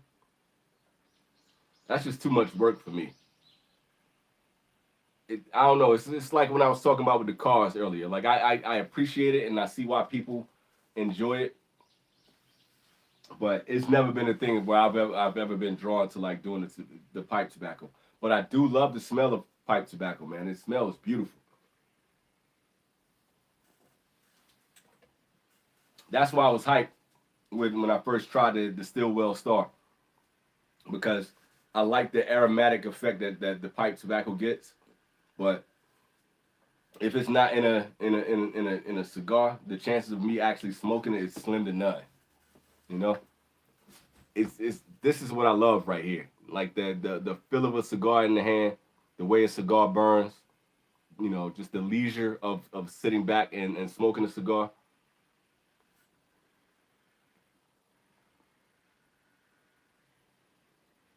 This thing is amazing. That's what draws me in. That's a nice retro hell, man. Really creamy. He said California will probably arrest you for growing tobacco instead of weed. Y'all are funny, man.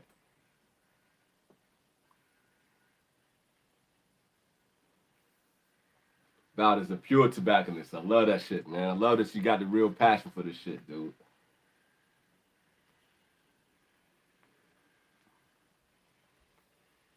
Pardon me for taking a moment just to sit back and enjoy this. That's it. It's really a beautiful feeling, man. Like after having that Florida Silver, and I'm not enjoying the experience of smoking the cigar at all. Like I didn't enjoy it one bit. Getting two cigars back to back that I feel like are just like top of the top, perfect, perfect burn on both of them.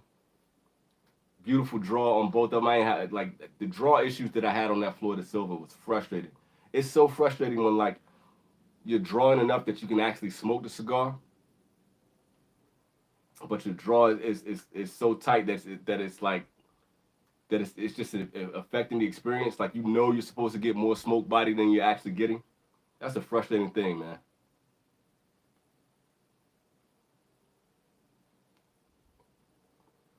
Oh yeah, this is burning even better than the Dondurma for sure. It is, but that Dondurma was burning really well too.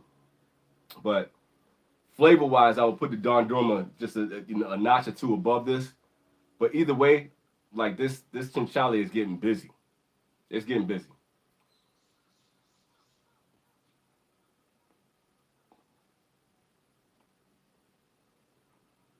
I feel like I'm not giving you guys a live experience that I should because I'm like I'm immersed in the cigar. This is one where you just kind of want to just drift away. It's a good feeling. Shouts out to subbing about better, man.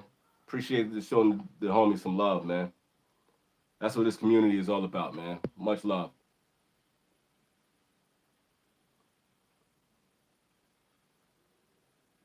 Yeah, yeah, they definitely getting 11 on this one. They got busy.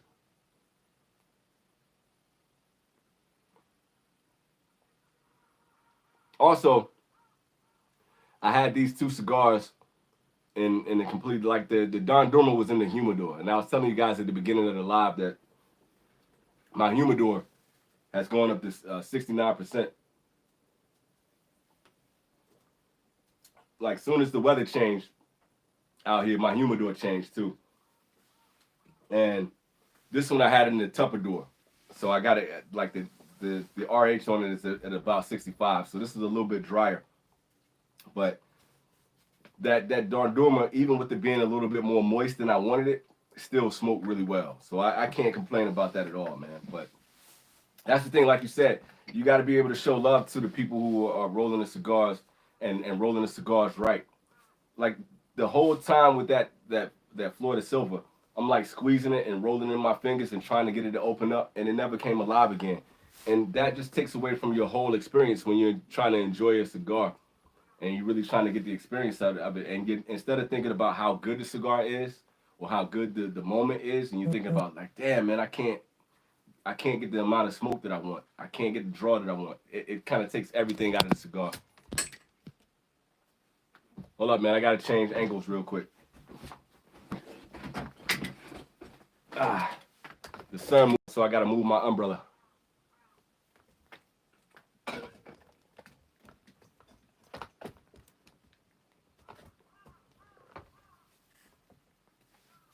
Yep, that was my ash. I got this pixel phone, man, and this joint just it overheats too fast. It's not an iPhone 6, but it might as well be.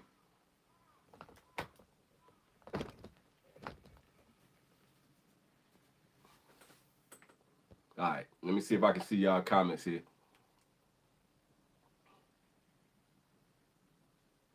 Oh man, yeah, I mean, I can't really argue with you on that. It is rolled really well, man. Can't really argue with that at all.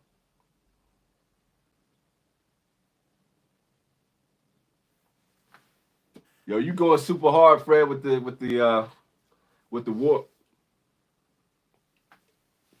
It's been a while since I had that Moon Garden too, but for me, I think the El Oso and the Chinchali are the best that I've had from Warp.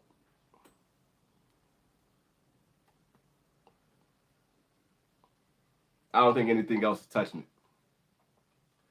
That marshmallow sweetness that you were talking about, that cream that you get in here, man, that really cream, nice body to the smoke, and the floral component on here.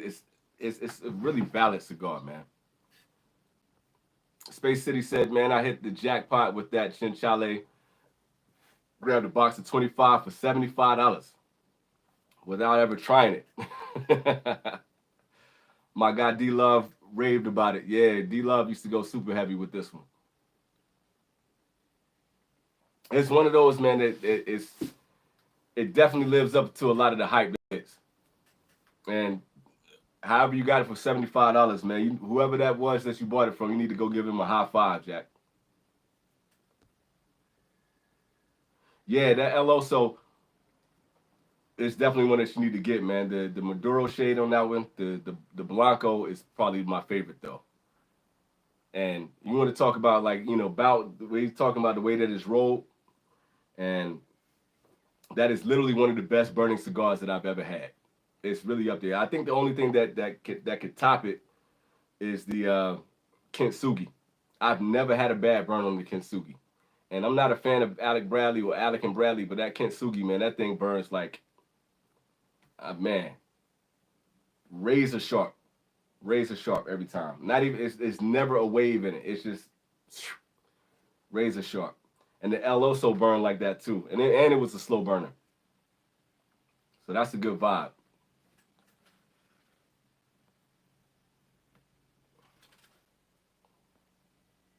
What time is it, man? I gotta see what time it is. See how much longer I got. I don't have much longer. I'm probably gonna go maybe another 10 or 15 minutes, man. So whatever y'all got on your brain, throw it out there right now. Let's chop it up about whatever y'all thinking about.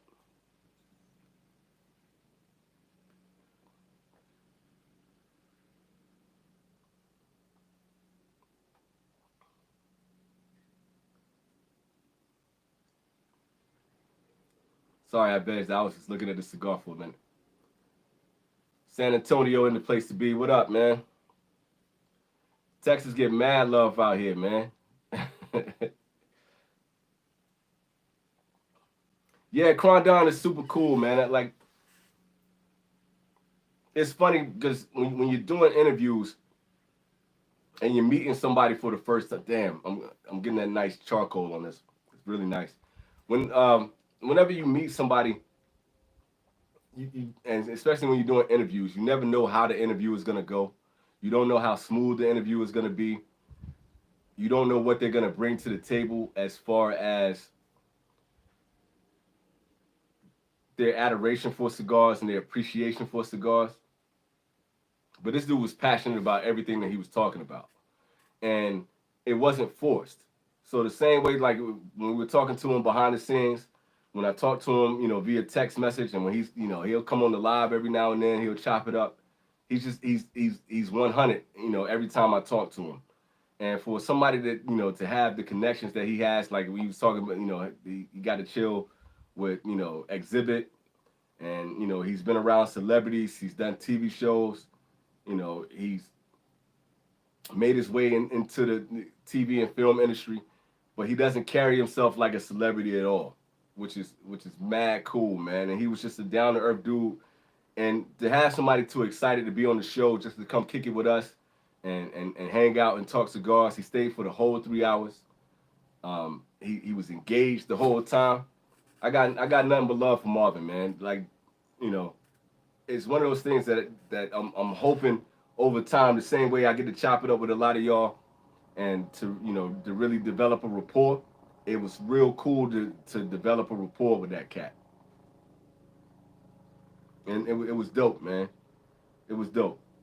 So he and I chopped it up, like right after the show, we was chopping up, we was passing some information back and forth and stuff like that. He's just a real down to earth cat, man.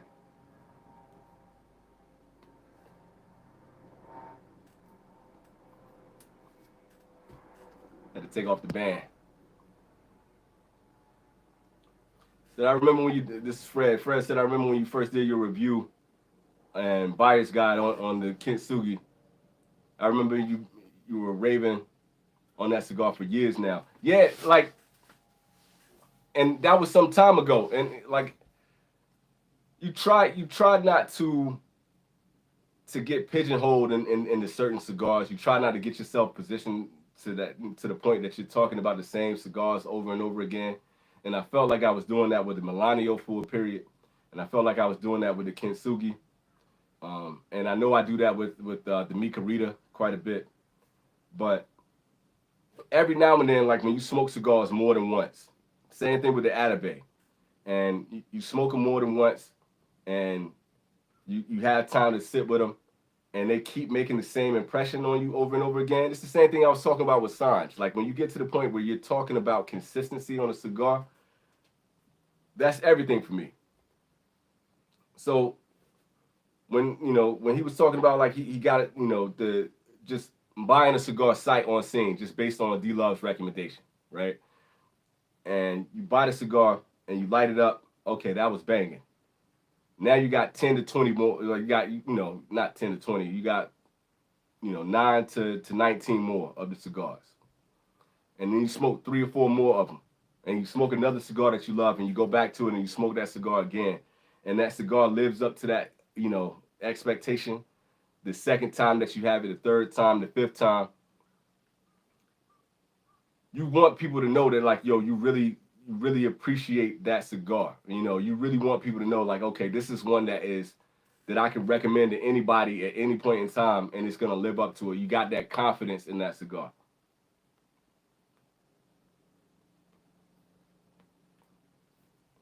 And I can't front. The Kintsugi did that for me, and it was such a unique cigar. If y'all go back, I did the top 10, most unique cigars, and to me that is a standout for me. Like, I think Cigar Carpenter was talking about it. He was smoking a whole lot of the Mexican San Andres, and he was smoking a lot of the broadleaf cigars. And it got to the point that everybody's doing Mexican San Andres, everybody's doing broadleaf, and it got to the point that the cigars all started to taste the same. Yeah, it's a top 10 unique. Go check that one out, man. It's kind of cool. Um, but the reason why I did that top 10 because every now and then you get a cigar that tastes nothing like any cigar that you've ever had before. And they actually finally brought something to the table that makes this cigar stand out. Like Principles Time to Burn, using the Zimbabwean tobacco. And that thing gave me a flavor profile I hadn't had before. The Sin Compromiso. Sin Compromiso has that kind of effervescent, vegetal, almost minty like flavor profile that not a lot of cigars have. I, that's interesting that you say that, man. It's like, I think everybody has this openness, man. For me, sorry about that. I cut out for a second. For me, this is something that, I always try to just say, like, no matter how I'm feeling about something, I try to work through those thoughts and just really just go out there just to say, like, whatever I'm thinking, I put it out there. And I try to formulate the words into a sense that, everybody can correlate with it and everybody can relate to it in a sense. And I really just like, I free verse everything, even when I was doing reviews, like say for instance, when I Want to Smoke, I intentionally made that show to be a long form show. I did the first, segment on it where I was talking about the cigar, everything that I read up on it, and the most notes that I would take for that show was the notes that I put on the screen. And when I put up there the, where the tobacco was rolled, what the binder wrapper filler was, when the cigar was released, and I kind of hit the bullet points. But even when I did that, I never rehearsed anything more than that.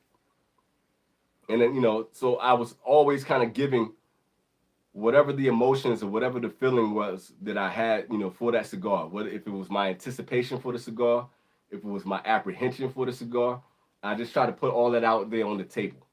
And same thing with the buyer's guides.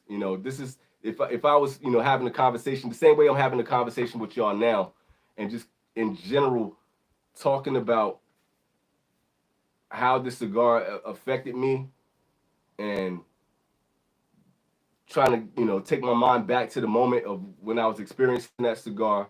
Then I just grouped them all into, okay, this is I'm gonna take all of these thoughts that I have about Dunbarton. I'm gonna take all of these thoughts that I have about Southern Draw.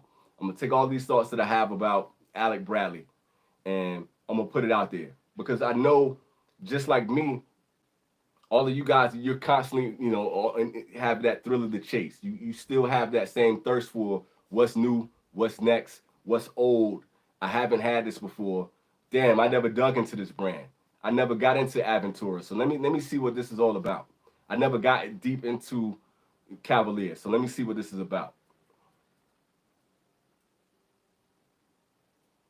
Let me see what you're saying, man. He said, I always searching for that old taste. We're dealing with the old product like wine. My favorite cigar was sold in 1961. What cigar is that? Let me see. I'll give all of my cigars for Canary Islands Monte Cristo. I've never had that cigar. When was the last time you had that one? Fred said, that's what I'm on a search for right now. Different cigars and blenders to use. Leaves from different places other than San Andres, Connecticut broadleaf. I want some of that Pelo de Oro and the Criollo 99. Hey, go back, Fred. Go back to I Want the Smoke, man. Just because I'm not going to be able to do a lot of it from memory. But I do remember, like, a lot of the early cigars that I was reviewing during that time had a lot to do with Corojo and Criollo. And if you haven't had it yet, man, try the American, like that, and look for anything that has, like, Pennsylvania broadleaf in it. That has been stellar to me. Like, I think that's one that stands out. I didn't like the cigar myself, But who is it? CLE. CLE did. It had a weird name. It was like HTKC. I don't know. HTKEXC. Some shit like that. It had a weird name. But I didn't like the cigar, but it had a very unique flavor profile because they used a lot of different leaves in that. Same thing when it came to CAO with the Arcana series, the Firewalker, the Mortal Coil, um, the Amazon Basin. Amazon is extremely unique. There's no cigar on the market anywhere that tastes anything like the Amazon Basin, and I put that on the unique cigars list too, just because it's like they're experimenting, they're trying something. I have three.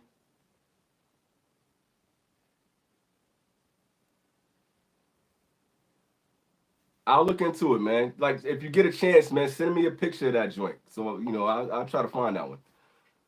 Moses said the cigar therapy is real. If I get a bad one from a brand, sometimes it takes a bit of working through. Yeah, to give it another shot. RP was the worst so far. Just RP as the brand, like Rocky Patel as the brand, or was there a certain cigar from Rocky Patel?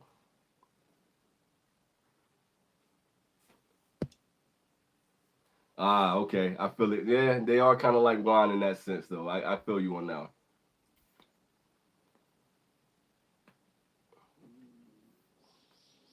It like Fred and I were talking about the Aganorsa's Secretos, the Artes. That's a cigar that I would never get again, and it's a cigar that they discontinued. But Fred and I were going off about it because like when we first had that cigar, it like we didn't know what to expect from it. We were just trying it, and it was just like, whoa, it blew me away. What's a good Cavalier to try? Man,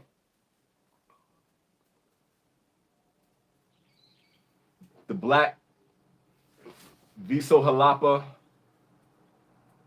the limited edition 2022 or 2023, and the one that I just smoked the other day was really good. It's the one that has the crown on it. I can't. If y'all know the name of this of the Cavalier, because I'm horrible with names, but it's the one that has the crown on it, and I can't think of the name. It won't come to me. I can see the band, the inner circle, the inner circle.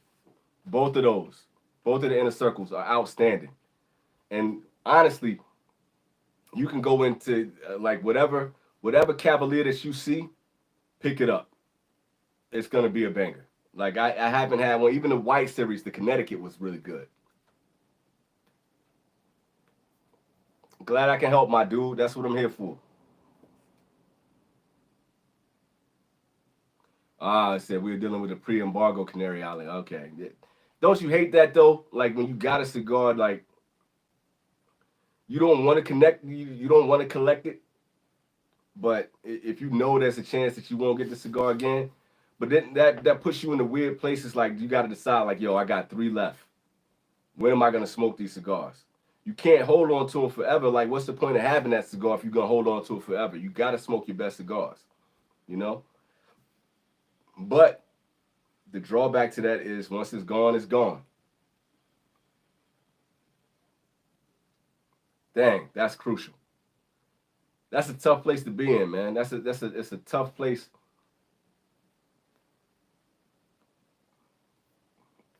But sometimes you just gotta appreciate the cigar. You gotta appreciate the moment, and you gotta appreciate the fact that you just gotta smoke it, enjoy it, and put it into the memory banks. It is what it is. What Outcast say? Nothing is for show. Nothing is for certain. Nothing lasts forever.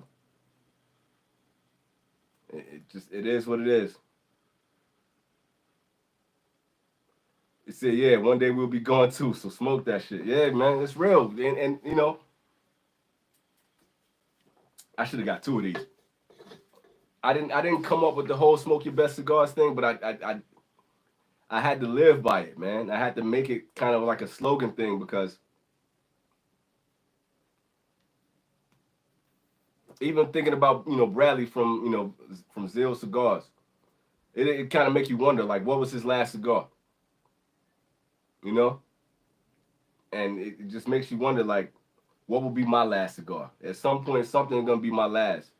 So if I'm smoking my best, who knows? The last cigar I have might be an Eye of the Shark. You know, it might be a Micarita. Maybe I'll go out on smoking my best. But it could have been, you know, yesterday it could have easily been that Florida Silver. I could have went out on a sad note. You just never know, man. So the best thing to do is to smoke your best and see what you got and enjoy that shit. I'm into cigar aging. And it's nothing wrong with aging the cigars, man. I'm here for that too. I got like I got the Aganorsas in there, Aganorsa special selections. They changed the ban on those cigars, and I know Aganorsa is not, you know, making cigars to the same level that they were a few years ago. So those cigars have been aging in my humidor for at least a couple years already, you know, and they probably had some age on them before that. So I'm not mad at that, but at some point in time, man, I'm gonna have to just spark them up and just, you know, and just enjoy it. And whether the band is a collectible, whether the cigars are collectible or not, at some point in time, what's the point of having it in my humidor forever? Like, if I didn't tell you about the cigar, you guys wouldn't even know it was in my humidor. You know what I'm saying? So at some point in time, I need to light those bad boys up. I got one more of the Buena Vista Trail Mix. I smoked a 5-pack of those that I had, and they were a limited cigar. I got one more left that I've been aging ever since they were released. And you know, I know y'all are cigar nerds too. How old is that cigar now? It got to be at least 2 or 3 years old. You know, you know, do I age it? You know, for another 7 years? You know what I'm saying? Do I let it go till it's a decade and then spark it up to see if it's a difference? Who knows? I might do that, but I might not be around in 10 years. I don't know, man. Like, I'm enjoying this Chinchale. I can't front like I'm not enjoying it, but that Dondurma was amazing. So it kind of goes both ways. To be honest, the experience with both were phenomenal.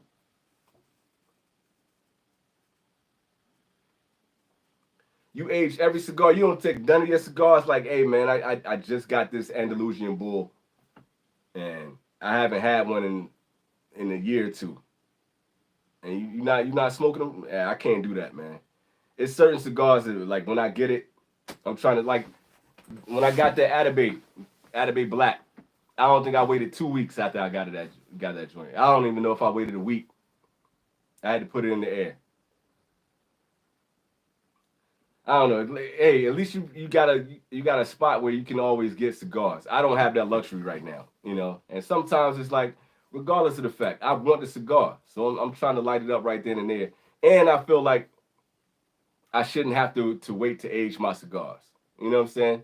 Aging is cool. I'm not against it at all. I think it's a great thing for cigars to get the extra fermentation and development and all that kind of stuff. I think it's a great thing.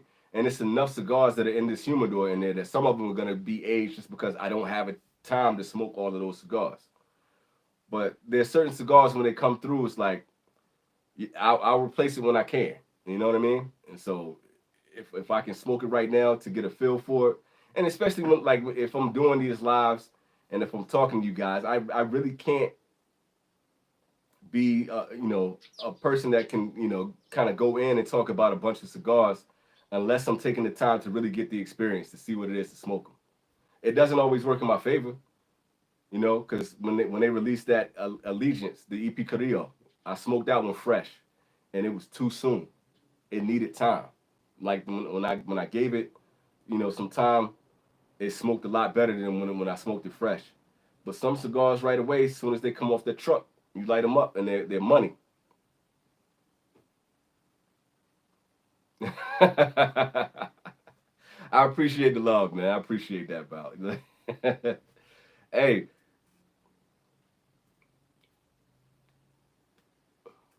I feel like I've had my time to age. You know what I'm saying? I got the gray right here all up in the beard. So I will be the vintage cigar in itself. But, you know, I'm always going to have a vintage cigar somewhere in the humidor. You know, it's always going to be some time for my cigars to take time to age and grow and develop and to do all that. But sometimes you still need that kind of concept of when like you're smoking a cigar, you know, once it's released, and then seeing what it's like if you get that cigar 5 years down the road. You want to see how it developed over time. Not all cigars age really well. Like, say for instance with the Añejo Sharp. Y'all know how I am about Fuente and the Añejo series. Y'all know how I am about the Shark line. But it's already been aged, and had time to mature in their factories, and it's been sitting for however long. They do that. 10 years or whatever the time frame that they put on that cigar before it's released. And I smoked one that Master Your Ash gave to me. That was the thing had to be damn near 15 to 20 years old. And when I smoked the shit, it lost a lot of the flavor profile. Like it aged out. Like that cherry sweetness, that fruit flavor that you get from an añejo was gone. And it was softer, it was smoother, but I would rather have it when I'm getting all of the nuances and it still has all the necessary oils on it. So for me, that's kind of how that went. There's a pleasure into bringing these things into vintage. It is, man. It is. And I won't deny you that at all.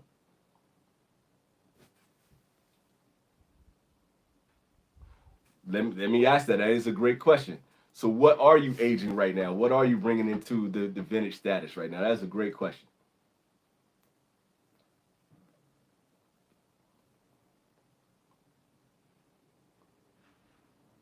That is a really good question.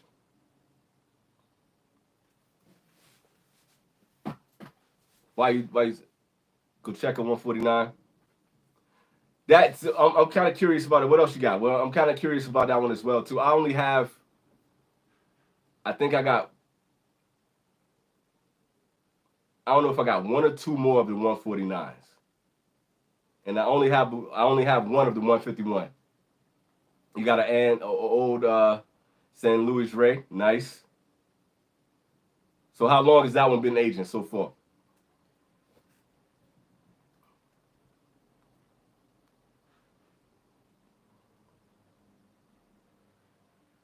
Rocky Patel Broadleaf.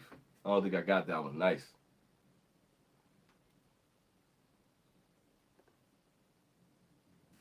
I'm trying to think of what I got that I'm letting go. It's not too many cigars that I'm letting just sit right now. I got a whole bag. So I got the two Aganorsis. I got the Connecticut and the Maduro. I got the original La Patisserie. When they had it in the Lancero with the brown footband on it before they rebranded that. I got a La Aurora Reserva 2 years. All right, nice. That La Aurora is probably gonna be nice in a couple years. So I think the major question is, do you have a destination for the aging process though?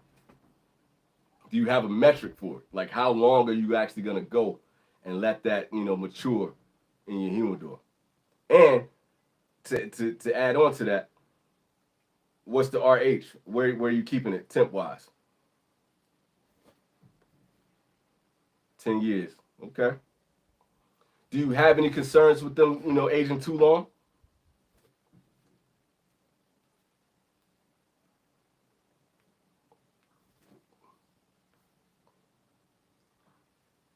I do worry about that. I can't front. That's something that I do worry about.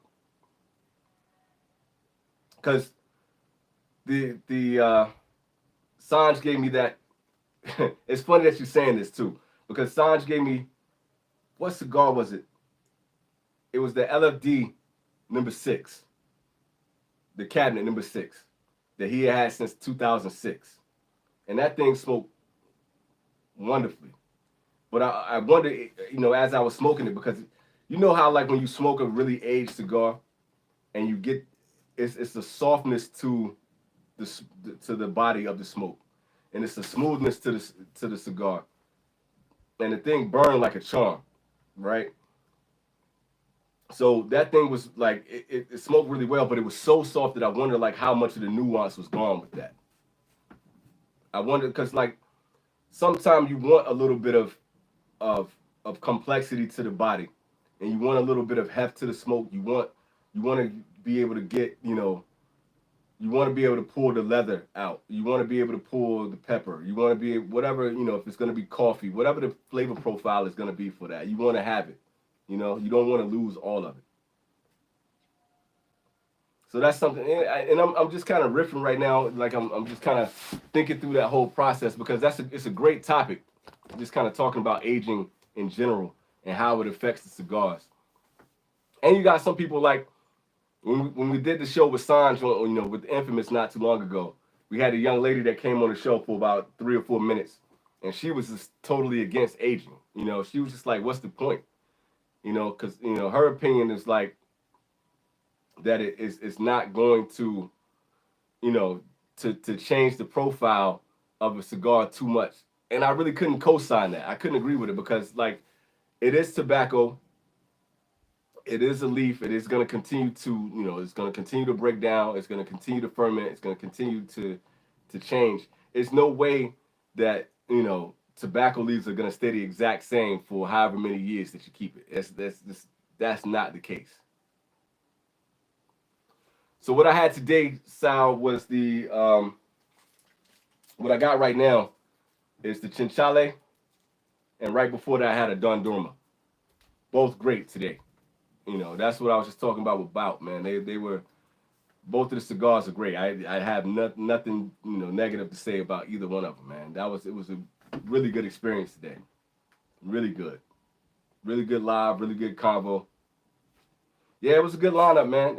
And so you weren't here for the for the start of the show, but because the whole thing I was saying that it was basically a refresher for the palate, a palate cleanse, because I had the Florida Silva, the Selva, and it was a year to something. I don't even know, it was another Zodiac cigar, and I didn't realize it was Zodiac. Hey man, I appreciate your opinion as well. And that smoking experience didn't go well at all yesterday. So I wanted to grab 2 cigars that I knew that I could absolutely enjoy. And it's nothing better than having that resource in your humidor. And I got to give some thanks to you for that, man. It's like, now, like, I have that capability. There's always going to be that journey where you're going in and you're checking your humidor, and you're going to try something that you haven't had before, because you don't know what that cigar that's going to blow you away, and you didn't have it before. You don't know what that cigar is going to be. That's going to be the one that's going to be like, oh damn, this was it. First time having this cigar, and it lived up to the expectations. But then again, when you're doing that trial, you have that chance of getting a cigar that just doesn't meet your expectations. It doesn't fit your mood. It doesn't fit your palate for the moment. So today, like, I knew these cigars is going to be, cigars that I could enjoy. Speaking of, while y'all are in here, what are y'all go-tos? What's the cigars that that's in your humidor, that if you go in there and you got it in a part of your shelf, or you got it in your Tupperware, that you can grab it anytime, that it's going to be a consistent banger for you? This is going to be a cigar that's like, okay, I know I'm going to enjoy this one when I get it. Limited edition year to ass. All facts. That's what, yeah, man, it was gold me. It was absolutely trash. I think I made that joke in a earlier today too. So I don't know if you were there for that or not, but that's funny.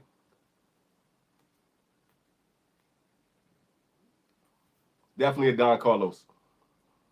Definitely Don Carlos.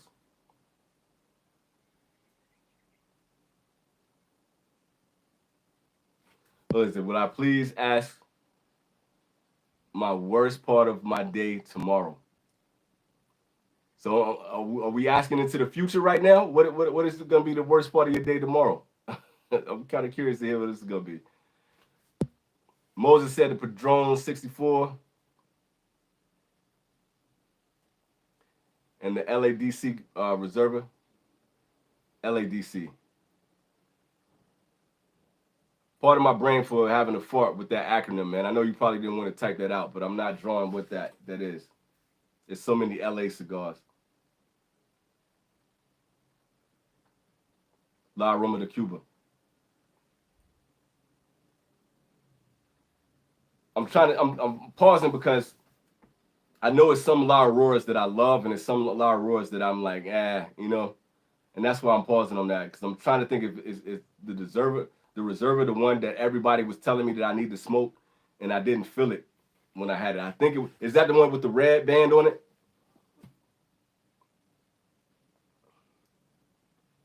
Smoking one of these that you have presented to us. What's that, man? That's the one? Okay, that's what I thought.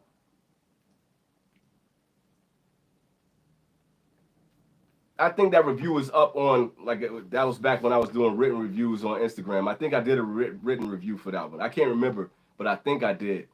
And I don't know why I was disappointed in that cigar that day, because everybody was telling me about that Reserva, and I was like, yo, it's La Aurora, you know, the Cuba, La Aroma de Cuba. And I was like, let me go. I went out specifically to get that cigar because people were talking so highly of it. And I smoked it back when I was on the rooftop. And for whatever reason, that cigar did not hit for me. And we were talking earlier about those cigars is like, when they don't hit for you, it kind of makes you like, you know, skittish on the brand, and what makes you skittish on that cigar. And I never went back to it. I never went back to it. And I feel like I'm alone on the branch with this one, because so many people absolutely love that cigar. And it's considered a classic. But I can definitely feel that, like, you gotta have those go-tos. You gotta have, is there any AJ Fernandez? I kind of like that. I can't say any. I think one of the worst experiences that I had was AJ Fernandez Monte Cristo collab, and that shit did not taste good to me at all. But you give me one of the AJ New World, like that Bella Artes was a banger. If you want like a really robust, kind of like, you know, dark full body cigar, that Bella Artes hit. I think I got a review for that one up too. That Cameroon is absolutely money, so I feel you on that one. So, oh my God, what, man? What, dude? I would say the ones that I have are a couple years old. Got to get them that way. Okay, got you. And I don't think that was the case with the one I had. But that kind of ties into what me and Bout was just saying.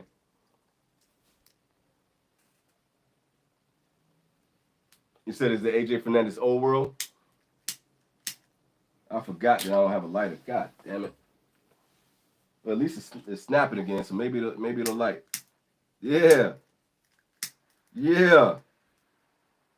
We back in business.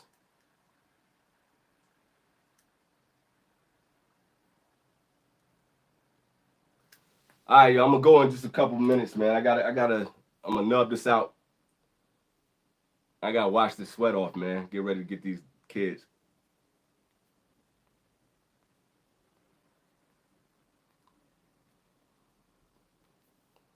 Before I get out of here, y'all watching the NBA playoffs?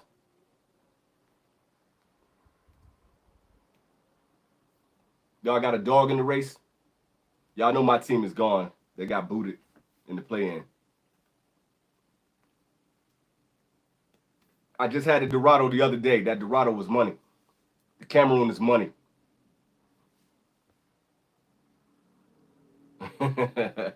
He said he buy out a shop by date.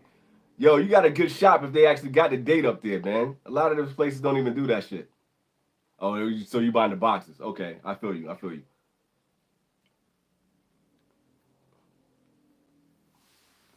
That's different then. Okay, I see you.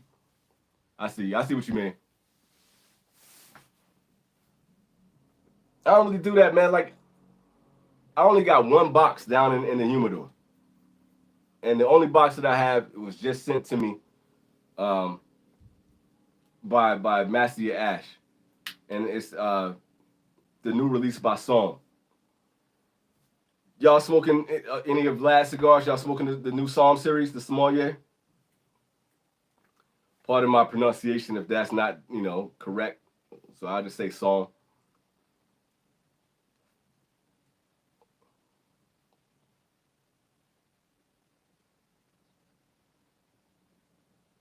Yeah, it's kind of tough for you right now, man. We're not gonna bag on that. We'll let that rock.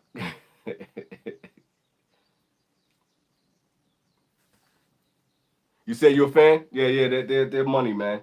I haven't had the. I think Sal just sent me. What's the burgundy joint, man, from Psalm that you just sent me? What's the name of that one? I'm horrible with names, man. Y'all know I'm terrible with names. The blue band was the one that had me like, God damn, okay, he getting busy. Vlad getting busy right now. And it just so happens that I don't know if Michael did that on purpose, but he sent that box out to me. Come on, man, you ain't gotta gas me up, man. Don't do that. You ain't gotta gas me up, bro. Appreciate you being here, man.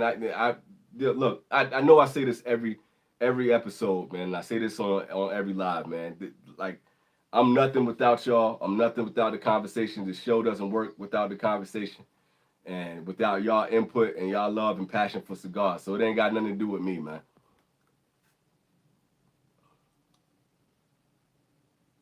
And see, I haven't gotten a chance to get to that the Blanc yet, yo, man. So I'm looking forward to it. I'm looking forward to it. I'm looking forward to it. Most definitely looking forward to it.